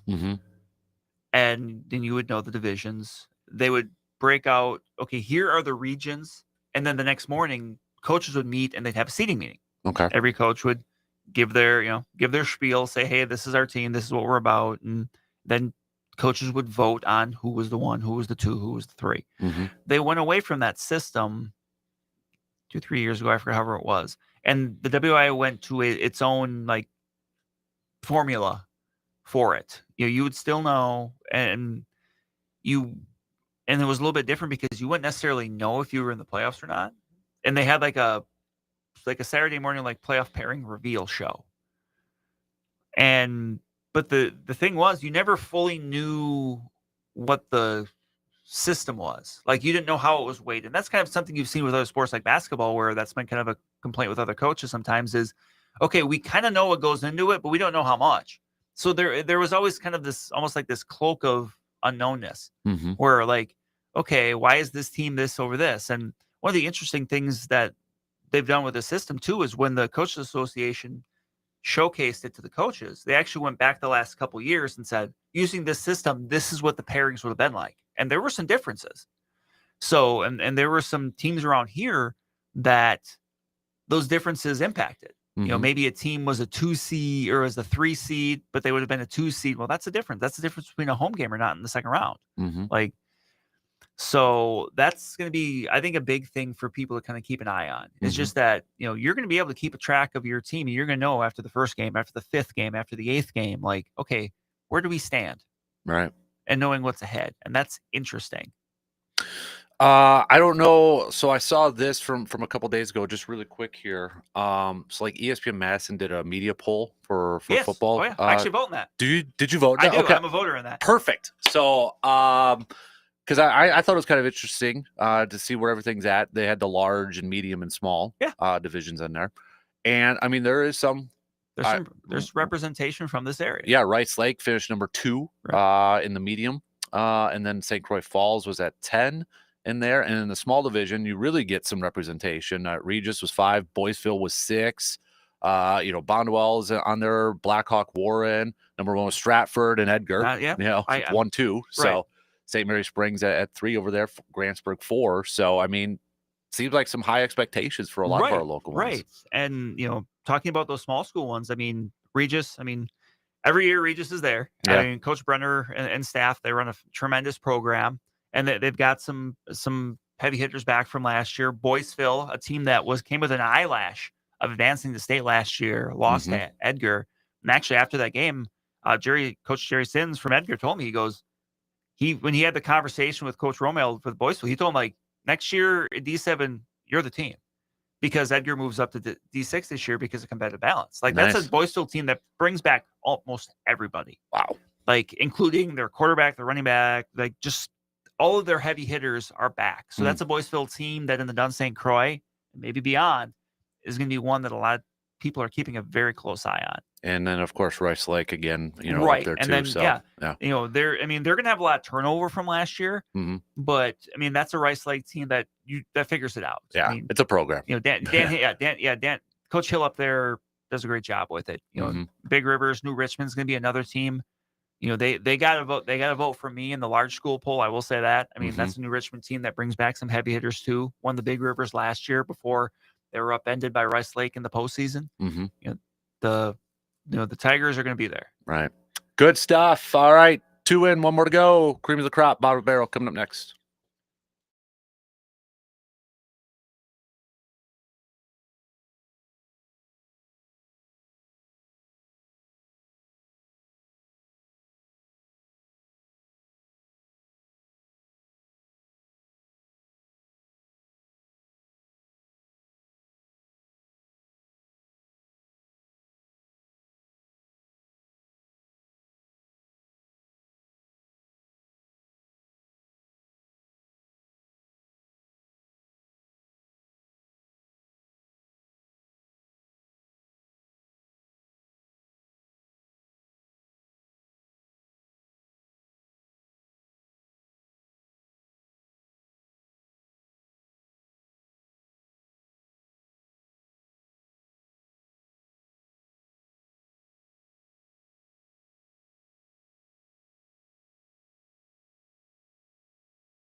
Final hour before we're off for the weekends here. Big thanks for tuning in. What time scrimmage do you have to get over for? 10 o'clock. 10 o'clock? All right. Yeah, so it seems like most of the scrimmages are either at 10 o'clock or they're this afternoon. But with maybe some weather moving in, hopefully they're able to maybe bump those up if they can. But above all else, just hopefully everyone's able to get them in. Right. Exactly. Because, well, games that count. Yeah, I say these kids have been waiting a long time to hit somebody else. Yeah. Give them the chance. Yep. Definitely.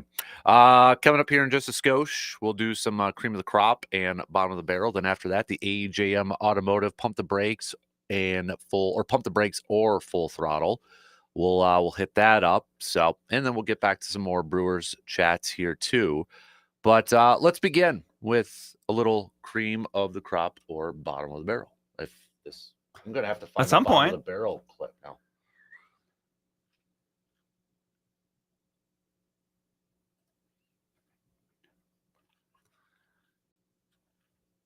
All right, Brandon, we'll start with you. Who is your cream of the crop? This is a combo one, and this is actually going back to last weekend. I am going to go with UW women's basketball coach Robert Pington and Addie Shepley. Those of you that may not know, Addie Shepley, fantastic women's basketball player out of Rice Lake, committed to the Badgers. Yep. And she is a legitimate, I think, best player in Wisconsin, one of the, a top 50 player in the nation. Yep.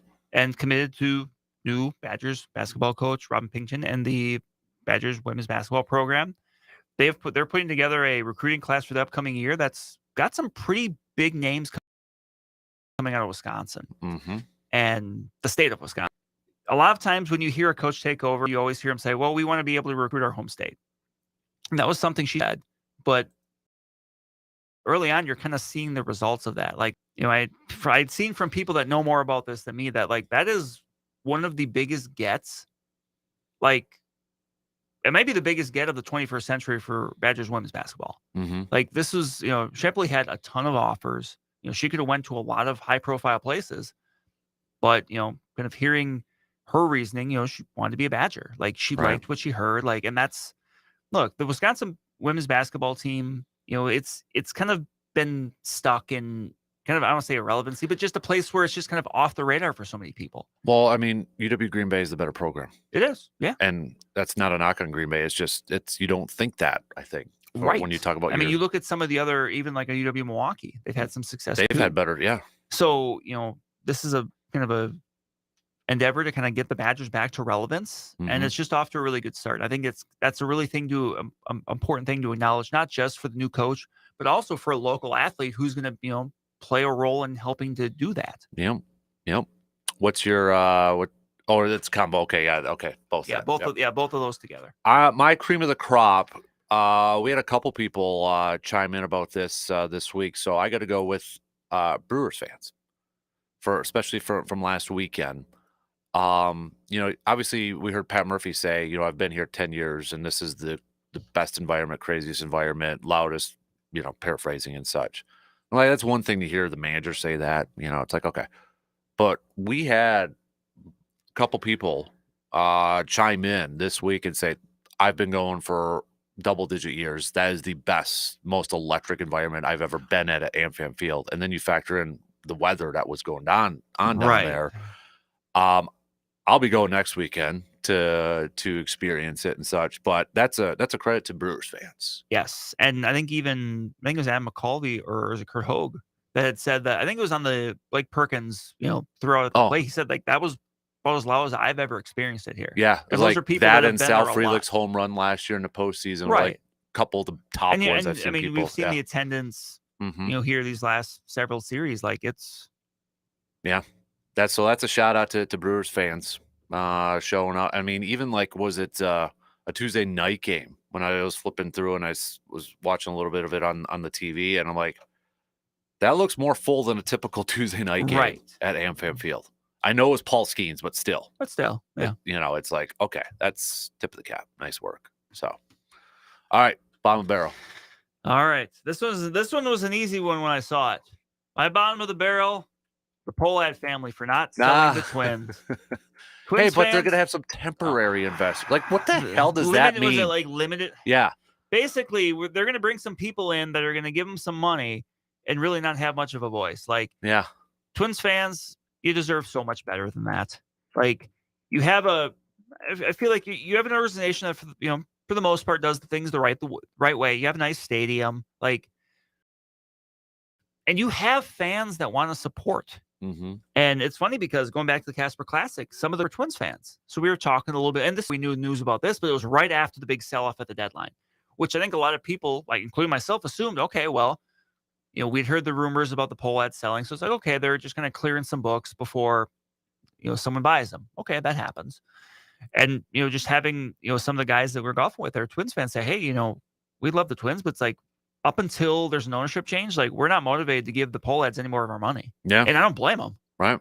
I mean, it's an absolute travesty. When you look at where that franchise was after 2023, ending the long postseason skid, like, things looking bright to where it is now, where this, they released this message, basically it's like the Michael Jordan "I'm back" message, but like terrible. Yeah. It's just like I just feel for Twins fans because they deserve a lot better than what they're getting from the Pohlad family in ownership. Mm-hmm. Yeah, I don't think I saw or have seen one Twins fan be like, okay, or like, oh, cool. No, it's been just like right, not apathy, right, not good things. Like, yeah, it's what I really feel here for it is the Twins social media interns, because they're seeing all these messages and like, they can't, yeah, and there's not much they can do about it. I mean, at some point, are they just going to do what the A's did, where they just turned off messages or like responses? Yeah, which is if you have to do that, you're not doing something right. Mm-hmm. My bottom of that's a really good bottom of the barrel, by the way.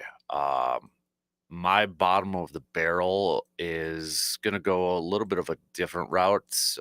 Just kind of lumping everybody together. Overreactions from preseason game number ones. That's a good one. Whether it's Packers fans or whoever fans, I mean, the Shedeur Sanders love after game one and such. And who was it? I think it was somebody from Pro Football Focus that tweeted, I remember Zach Wilson's preseason game number one, his first preseason game of his career, and he was like awesome. Right. So the overreactions from everybody, media, fans, to how good or how bad teams looked in preseason game number one, stop. You live on obviously a emotional roller coaster that I don't want to be a part of. Right. I don't want to be on that ride. It's for somebody who enjoys preseason football. I have a different approach to it, a different outlook. My mindset changes when regular season kicks in, obviously. Oh, sure. But I check myself before I wreck myself. Right. As you're sitting up in your suite. Come on. Hey, it actually didn't rain, so I guess it, That's good. I mean, that was. We'll say there was some scary clouds coming in and stuff down the drive there. So like Vigo the Carpathian was. Nice reference. Ghostbusters. Yes. Ghostbusters 2. Nice. That's actually one of the movies too that might not be, a lot of sequels are like, it's one of the best sequels. One. It's like, honestly, I like the second Ghostbusters more than the first. I can see that. I really like both of them. Mm-hmm. I just feel like I saw that on TV more as a kid. Mm-hmm. So I just watched it more. And yeah. But no, like as far as sequels go, Ghostbusters 2 is one of the best. I'd say Rocky 2's up there. Yep. There was another one that I would just blank. A lot of people like Secret of the Ooze for Turtles, although I'm a little more. That was one I did not like as a kid, was Secret of the Ooze, but I get it. I understand it. Hudson likes it better. So, but yeah. All right. That's your cream of the crop, bottom of the barrel. Let's take a quick break, and then we'll do our AJM Automotive pump the brakes or full throttle. I mean, we could really do some preseason hot takes with this one if we wanted to. So we'll be back in just a couple minutes.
Coming up this Sunday at our friends, the VFW Post 305. It's their end of summer celebration.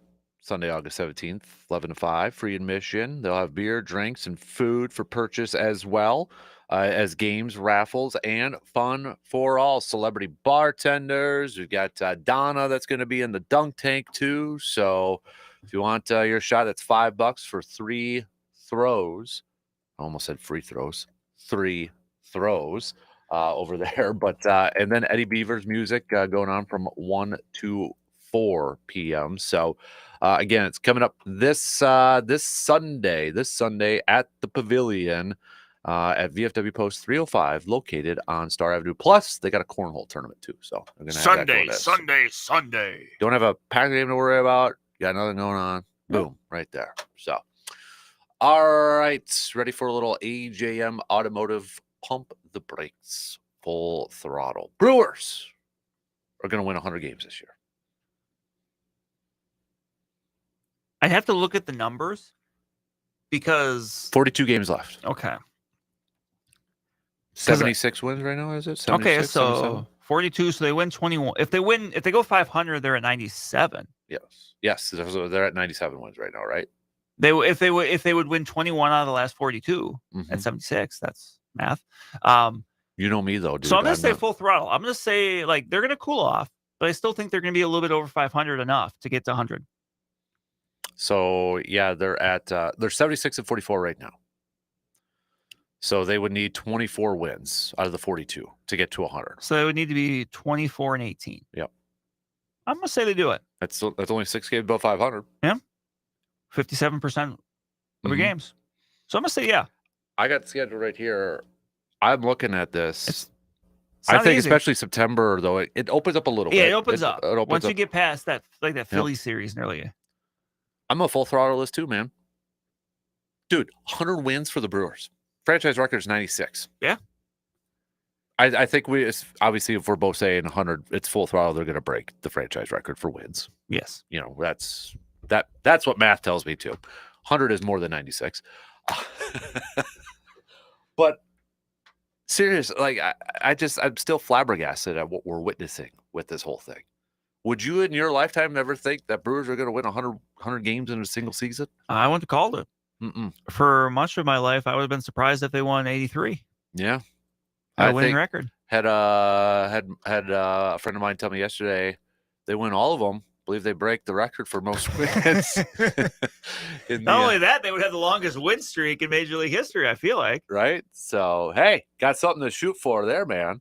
So, I asked you this 2 weeks ago, and I'm going to ask you again. Pump the brakes, full throttle. Christian Yelich hits 30 home runs this year. Oh, yeah, I think I pumped the brakes a couple weeks ago, but you know what? Are you leaving that off the gas or the brake pedal right now? I think I'm gonna double down just because I feel like I'm helping him out. Okay. So I like that philosophy. So right, I'm gonna pump the brakes. Okay. I'm gonna say he gets 29. Okay, Price is right. Close as I can without going over. Pump the brakes, full throttle. The Brewers will win the division by double-digit games over the Cubs. I'm gonna pump the brakes on that. Okay. Even if they finish strong, like I still think the Cubs are a good team. So I don't think they're gonna get that much clearance. Mm-hmm. Yeah, I'm gonna pump the brakes too. I mean, I think the Brewers win the division. At this point, if they don't, we're gonna have some very different conversations in a couple months. That's true. But yeah, I think I mean they're only 2 games away from 10 right now, but I'm gonna play the odds on that one a little bit. So pump the brakes, full throttle. Shedeur Sanders will be the starting quarterback by week 5 for the Cleveland Browns.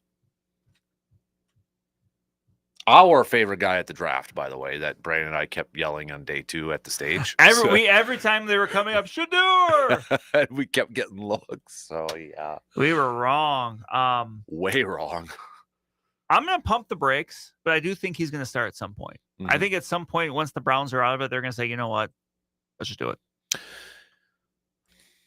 I'm going to pump the brakes by week 5, but yeah, at some point, I would say a little bit past halfway. Unless somehow they're in playoff contention. I mean, I should say somehow. I mean, they've got good players. Right, their defense is good. Right. That offense, I don't know. Yeah. But the defense is legit. Mm-hmm. So, and that's a division, too. That's going to be a little tough for them. So, unless they're in playoff contention, I feel like week 9, 10, 11, somewhere around there. About that time, that fan base is going to want a little bit of a pick-me-up. Mm-hmm. And maybe Kevin Stefanski is Trying to save the coaching for his job. Right. So, yeah, I think at some point. And I don't know if it really much of it would have it changed because of the week 1 performance, to be honest with you. I don't think so. I don't either. So I know it, okay, give the credit to the kid. He played well, but again, there's plenty of examples of preseason MVPs that didn't really pan out after that. So just say, pump the brakes, full throttle. Matthew Stafford's going to play more than half the games this year. I will say full throttle, but that is a very off-putting situation for the Rams right now. Yeah. I mean, you really invested in that. There were talks of maybe he getting traded in the offseason and brought him back. Like there's kind of that almost that reinvestment, brought in Devontae Adams. Like, I mean, the Rams are kind of being looked at, as like a kind of like a trendy Super Bowl pick almost. Yep. And now you don't know. Like if Matt Stafford is not the quarterback of that team, it's not going to go well. They got Garoppolo, right? His backup. Yeah, and apparently I saw somebody on Twitter say he threw a pass to Devontae Adams in practice or something like that would have injured him in a regular season game. Hospital ball? Yeah. And they're already throwing the comparisons to the Raiders when they were together over there. Oh, so boy. It's like, yeah. Yeah, so I'm going to say it's a little more than that, but if Jimmy G's going to play for a month, they're in trouble. Mm-hmm. I agree. I'll full throttle it, but I'm not confident. I'm not confident in that. Oh, and go back to the whole offseason of Matthew Stafford. Like, was he going to go to the Giants? Where was he, get traded? Or yeah. Well, and then they had the quarterback situation. I mean, for a second there, it was kind of rumbled like, would the Rams be a landing spot for Sam Darnold? Right. Well, so that's going to be interesting to follow this year. Yeah. So, are you familiar with the Twitter account Ricky Scoops? No. So it's got a picture of a dog. It's an NFL former. It says the bio is actuary, NFL shield protector, former insider.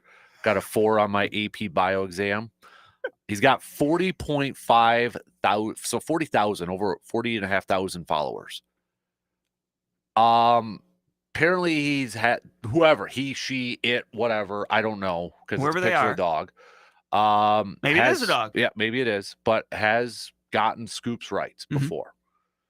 Yesterday, barking rumor, even though I don't think he will be traded, the Packers have a very serious trade offer on the table to the Cowboys for Micah Parsons. Pump the brakes, full throttle. Micah Parsons gets traded from the Cowboys. I'm going to pump the brakes and say that ultimately he gets his contract, and Jerry Jones is paying more than he would have if he just would have did this a year ago. Yep, because same as he did for everybody else. That's how Jerry Jones operates. Yep. I'm going to pump the brakes on that too. I will full throttle that. I think Green Bay maybe a call. Oh, sure. Why wouldn't you? Right. I'd be curious to know what that serious offer is, because they sure double down on like, we're running it back with Lucas Van Ness and Rashawn Gary and such. So I don't know if that would include one of those guys or so. I don't know, but because if you deal for Micah Parsons, the caveat is you also have to give him a big contract. Correct. And it's probably a couple of first rounders if we use the Khalil Mack comparison from a few years ago. So maybe a couple of first rounders and Van Ness. Right. So yeah, something like that. So yeah, I will pump the brakes that the Cowboys are actually going to trade him, but I will say full throttle. I think there was at least a phone call. Sure.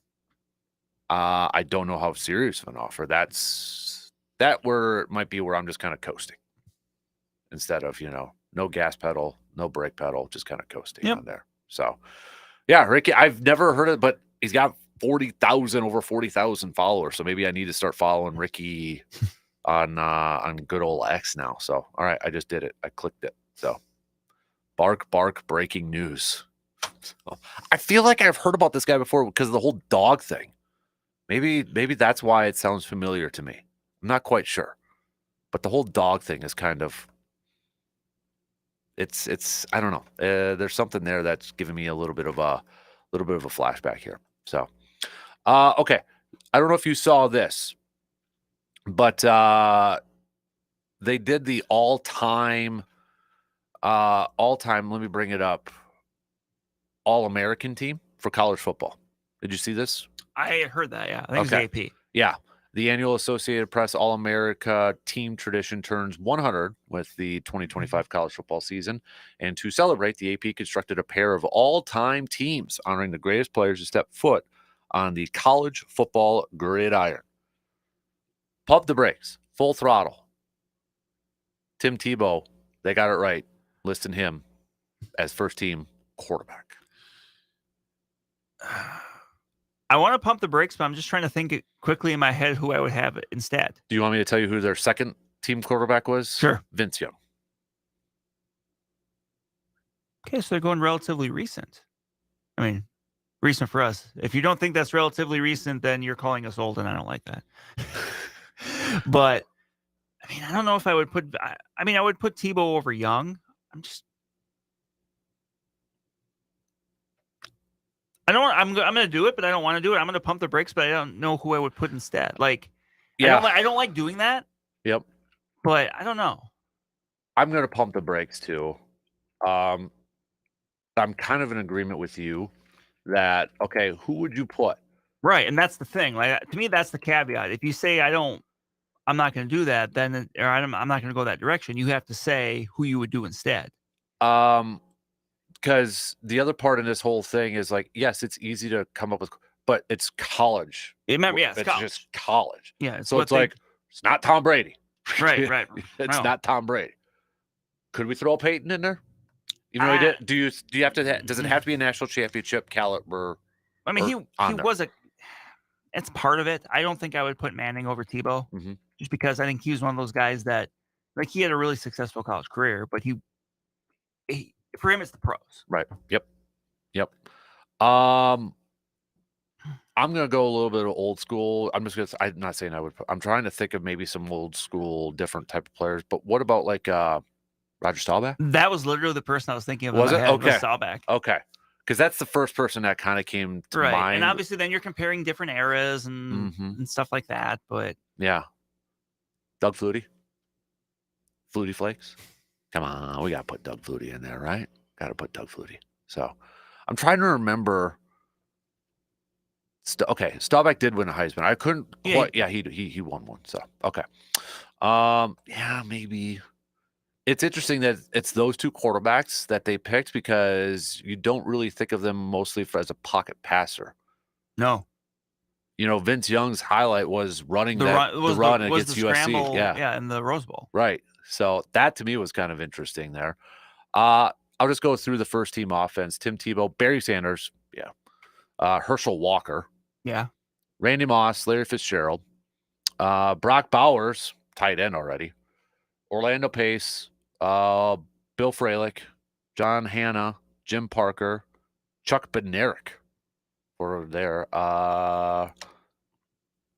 Johnny Rogers for the punter, and then Sebastian Janikowski. See, but hey, if your first round pick is a kicker, or maybe Johnny Rogers not punter. I think that's the athlete because they got AP next to it. Yep. Oh, so, yeah, all purpose. All purpose. Yeah. I'm sorry. And then first team defense was Hugh Green, Randy White, Ndamukong Suh, Bronco Nagurski, Dick Butkus, Derek Thomas, Chris Spielman, Charles Woodson, Deion Sanders, Ronnie Lott, Ed Reed, Torrey Taylor was the punter. So recent Iowa grad, now the punter in Chicago. No, there were no Badgers, not even an offense. Joe Thomas, though? Maybe. I mean, he could have, but I think because the tackles were Jonathan Ogden. Thank you.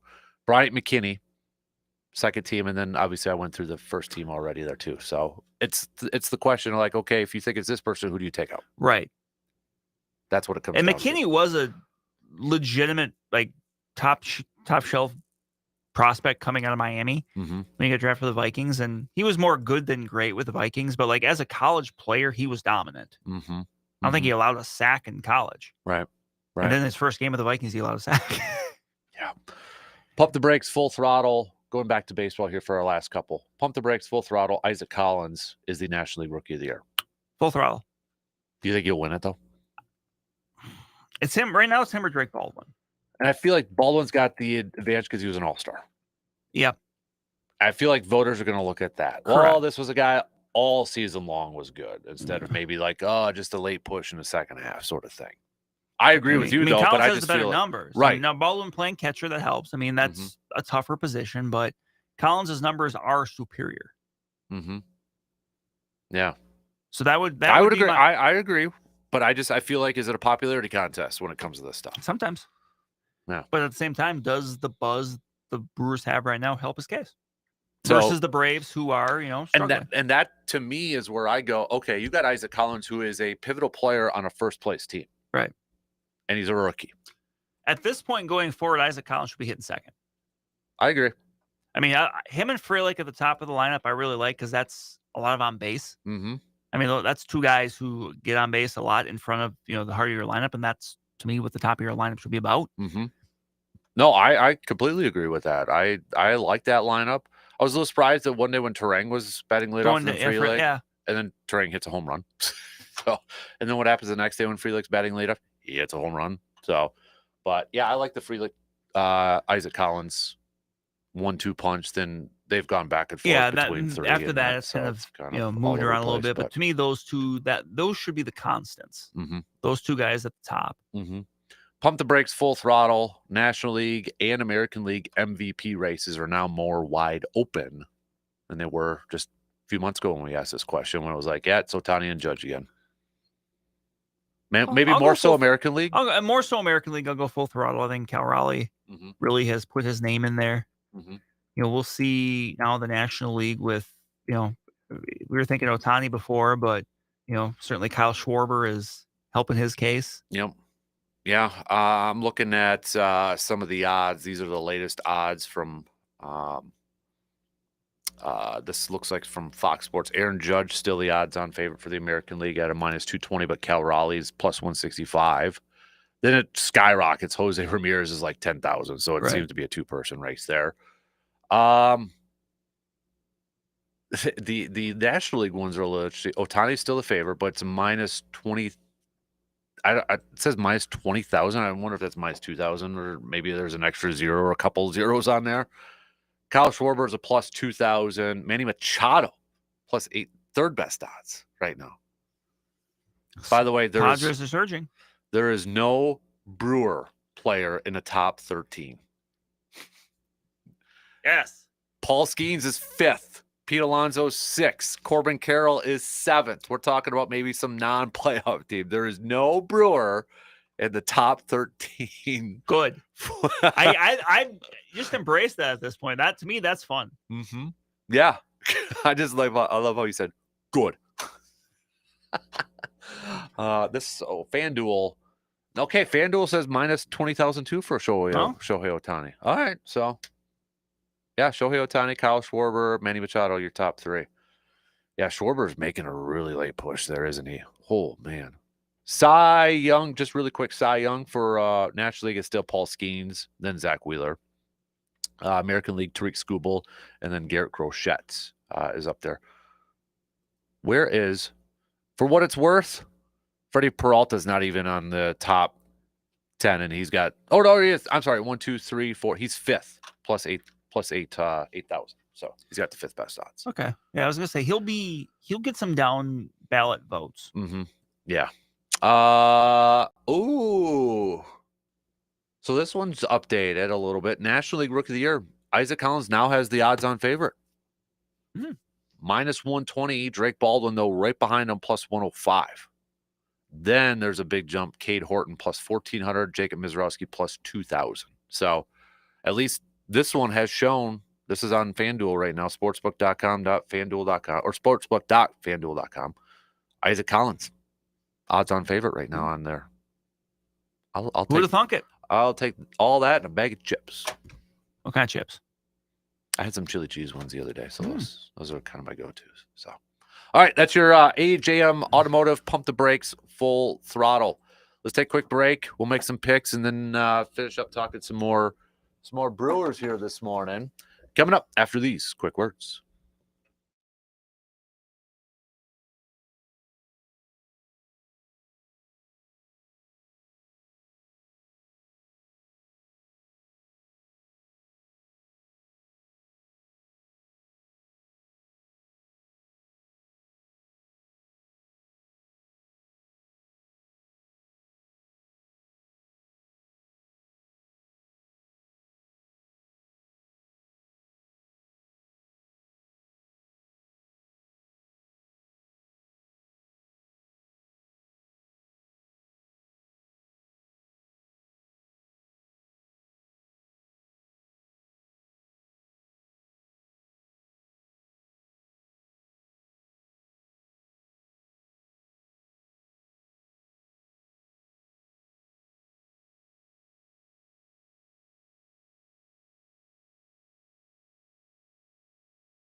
Got Jason with a quick text here. Talking Brewers, we're going to be fine. Defense and pitching travel. We have guys that grind at the plate every pitch, mixed with just enough firepower. Inspired by Uke, and how can you not have faith in Murphy? Pocket pancakes for everyone. I predict that G-Man will finally be more than optimistic. He'll be right. Brewers in the World Series. Hashtag Cubs suck. Hashtag Council's season of regret. Hashtag bring back Coach Bud. Oh, that might be the winning text of the day there. So, hey, before we get going here too, Carpet City Flooring Center, you know, when it comes to your home, nothing changes the look and feel quite like new flooring. And I can tell you from my own personal experience, when we needed quality, service, and a team that we could trust, we went to Carpet City Flooring Center right here in Eau Claire. They've got it all: carpet, luxury vinyl, planks, tile, you name it. And it's not just about the huge selection. It's the way their team takes the time to listen to help you find the perfect fit for your style, your needs, and yes, your budget. From the moment you walk on in, you'll feel at ease. And when it's time for installation, hey, their professionals handle it with care, precision, and respect for your home. If you've been thinking about updating your floors, now's the time. Stop on in at Carpet City Flooring Center in Eau Claire and see for yourself why they are the place people trust for flooring done right. All right, let's do a little well, should we do some picks? Yes. All right, let me bring it up here. Full slates of some Major League Baseball action coming at you. We doing preseason football? No. Okay, thank you. All right, thank you. All right, let's bring it up here. We'll start it off. Pittsburgh at the Cubs. I'll take the Cubs 2-3. Colin Ray on the mound. Yeah. Yep. Yeah, we're doing series here, so yeah. Cubs will take 2-3. Yep. Let's go Phillies and the Nationals. Phillies. Yep, same here. Rangers and Blue Jays. I'll go Rangers. It's in Toronto. Yep, I'm gonna go Rangers. All right, I'm gonna go. The eyes of the Rangers are upon you. Oh, stop it! You're pulling at the heartstrings. I don't have it up there anymore, do I? No. I don't. I'm gonna go Blue Jays though. So what did you have for that? Did you have like a Chuck Norris soundbite or what? I had the song. When did you use that? Once of just random stuff. Yeah. In the eyes of a ranger, the unsuspected stranger had better known the truth of wrong from right. When the eyes of a ranger are upon you, every wrong you do, he's gonna see. When you're in Texas, left behind you. Look behind you. That's what a ranger's gonna do. Is it do or be? I think that's what Rangers or what a Ranger's going to be. You're right. Yeah. So we got it right. Well, between the Mixed two, it. Yep. It was a combined effort to get the Walker Texas Ranger theme. Now name how many people can actually do that like we did. Probably 2, you and me. That should be our go-to karaoke song. If there was a karaoke bar that had the Walker Texas Ranger theme on there, I almost feel like I would have to. Yeah. We should find that. If you're somewhere, if you're a business out there and you have karaoke and you have VFW Post 305's got karaoke. We might have to. VFW 305. I might have to ask Donna. Donna, do you have the Walker Texas Ranger theme? Dan and I will sing it. Be careful because they might add it now, and now we're gonna have to. So at least it's a very quick and short song. That's the best one. We're not singing the wreck of the Edmund Fitzgerald up there. Great song, but you don't want to hear me sing it. Back to picks before we dig ourselves into a bigger hole here. Right. Atlanta and Cleveland. Cleveland. I'm going to go with Cleveland too. Miami and Boston. I'm going to go Miami. Fish. I'm going to go Boston. So Miami. Will Smith. Welcome to Miami. Seattle and the Mets. Well, the Mets have to turn around at some point, right? Think so. With that said, I'm going to go Mariners. Yeah, I'm going to go Mariners too. Until they could actually prove it, right? Yeah, it's going like they're too good to have this continue. Mm-hmm. But it's rough right now for the Metropolitans. Baltimore and Houston. Houston. Yeah, Houston. White Sox, Royals. White Sox. Ooh, I'm going to go Royals. I feel like these two teams have been playing a lot lately. Detroit and Minnesota. I'm going to go Detroit. Yeah, I'm going Detroit too. Yankees, Cardinals. Yankees. Even though they're struggling, Cardinals are coming off a series loss to the Rockies. Yep. I'm going to go Yankees, Arizona, and those Rockies. I'm going to go Arizona. I'll go Diamondbacks, Los Angeles Angels, and the Athletics. I'm going to go with the Angels. Me too. Padres, Dodgers. These are these spirited series here. Yeah. I'll go Padres. Battle for first. Yeah, Padres. They're hot. Yeah, I'm gonna go Padres too. So, and then, oh yeah, we already did that one. So because they got a, did I? Which one? I must have skipped over them a little bit earlier. I said I did Angels and Athletics, right? Yeah, yeah. Oh, I know. That was why. literally the one before. Well, I scrolled down too far. Tampa and San Francisco. I scrolled down to yeah, Saturday, so I'm like, wait a minute. So yeah, Tampa and San Francisco. San Francisco. Yeah, I'll go San Francisco too. So all right, Gigantes. those are our picks for this morning. Well, there's one you didn't have. Oh yeah, Brewers. I always save it for last. You Yeah. do. Thank you for correcting me. All right, Brewers, Reds. I'm gonna go Brewers 2 or 3 though. Mm-hmm. Yeah, I think I'll go Brewers winning the series. Now they still have it listed as undecided for the Brewers. Right. But and if I read correctly, I don't know if the Brewers can activate Mizorowski today because I think tomorrow is the first day after that he was placed on. Okay. So I don't know if they're just gonna go with like a bullpen game. Maybe like a Tobias and DL Hall sort of thing, but Tobias just pitched. Yeah, so it's gonna be like a DL Hall Ashby. Okay. Or I don't know. Well, I mean, they've kept it pretty close to the vest. So if let's say Mizorowski pitches tomorrow, he would still pitch in the Cubs series. Well, then. yes. Yeah. I mean, yeah.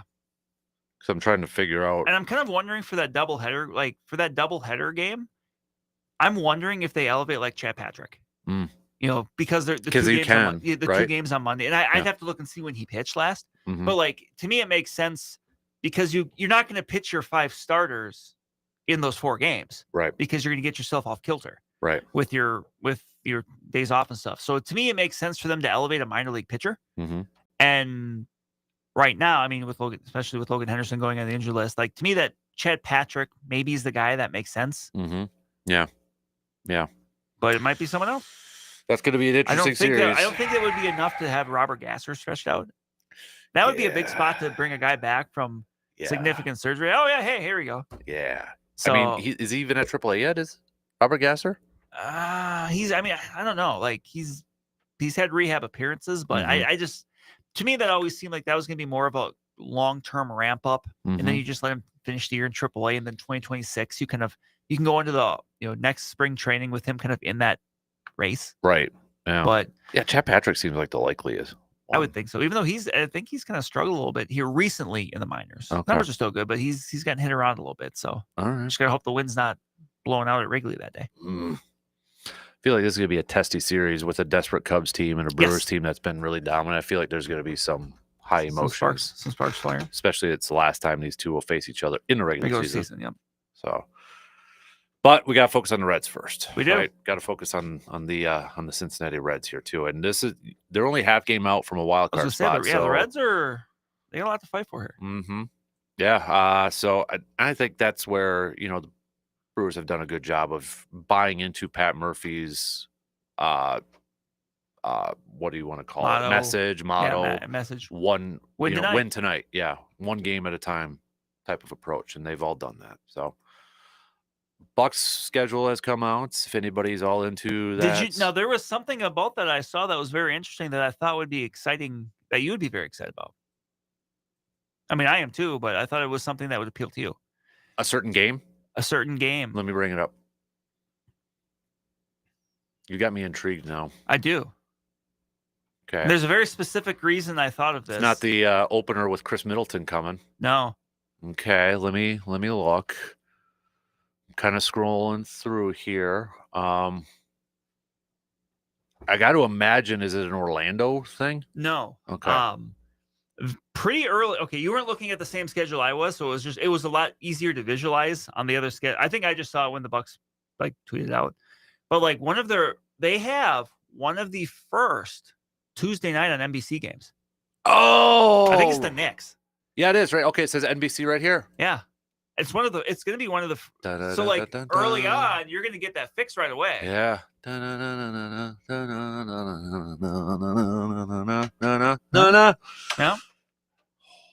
I'll be honest, I forgot about that. Yeah. And they got a handful of Tuesday night NBC games. Now, please just bring back the 90s graphics, the digitalized, players, and this is the NBA on NBC. The Chicago Bulls. Did you hear too that they're gonna focus on, or they're gonna air starting lineup intros? I heard that. Yeah. That's the thing that's coming back. So That was one of the big reasons why I watched and always tuned in early, because I loved watching starting lineups. That means every team should be doing Alan Parsons. not every team. Come on. Not every team. If every team does it, But it's the greatest intro song of all time. But if every team does it, then it's not a special. But every team should do it when they're on NBC. They should do it. Come on. They should find their own. I did see, I think it was when they had the Lake Tahoe Classic, when Dan Patrick's over there. Oh, for the Celebrity one or whatever it is. Yeah. They must have been handing out NBA and NBC hats, because I want one. Ooh. I want one of those. I've seen the knockoffs, and I just I don't know if I can get into that, but it's that my childhood was Madden and Summerall and NBA and NBC. Yeah. And Braves baseball and Cubs and White Sox on TBS and on WGN. Yep. So it's kind of I just chuckle at the youngsters these days that complain that their games aren't on TV, or and I'm like, welcome to my life when I was a kid.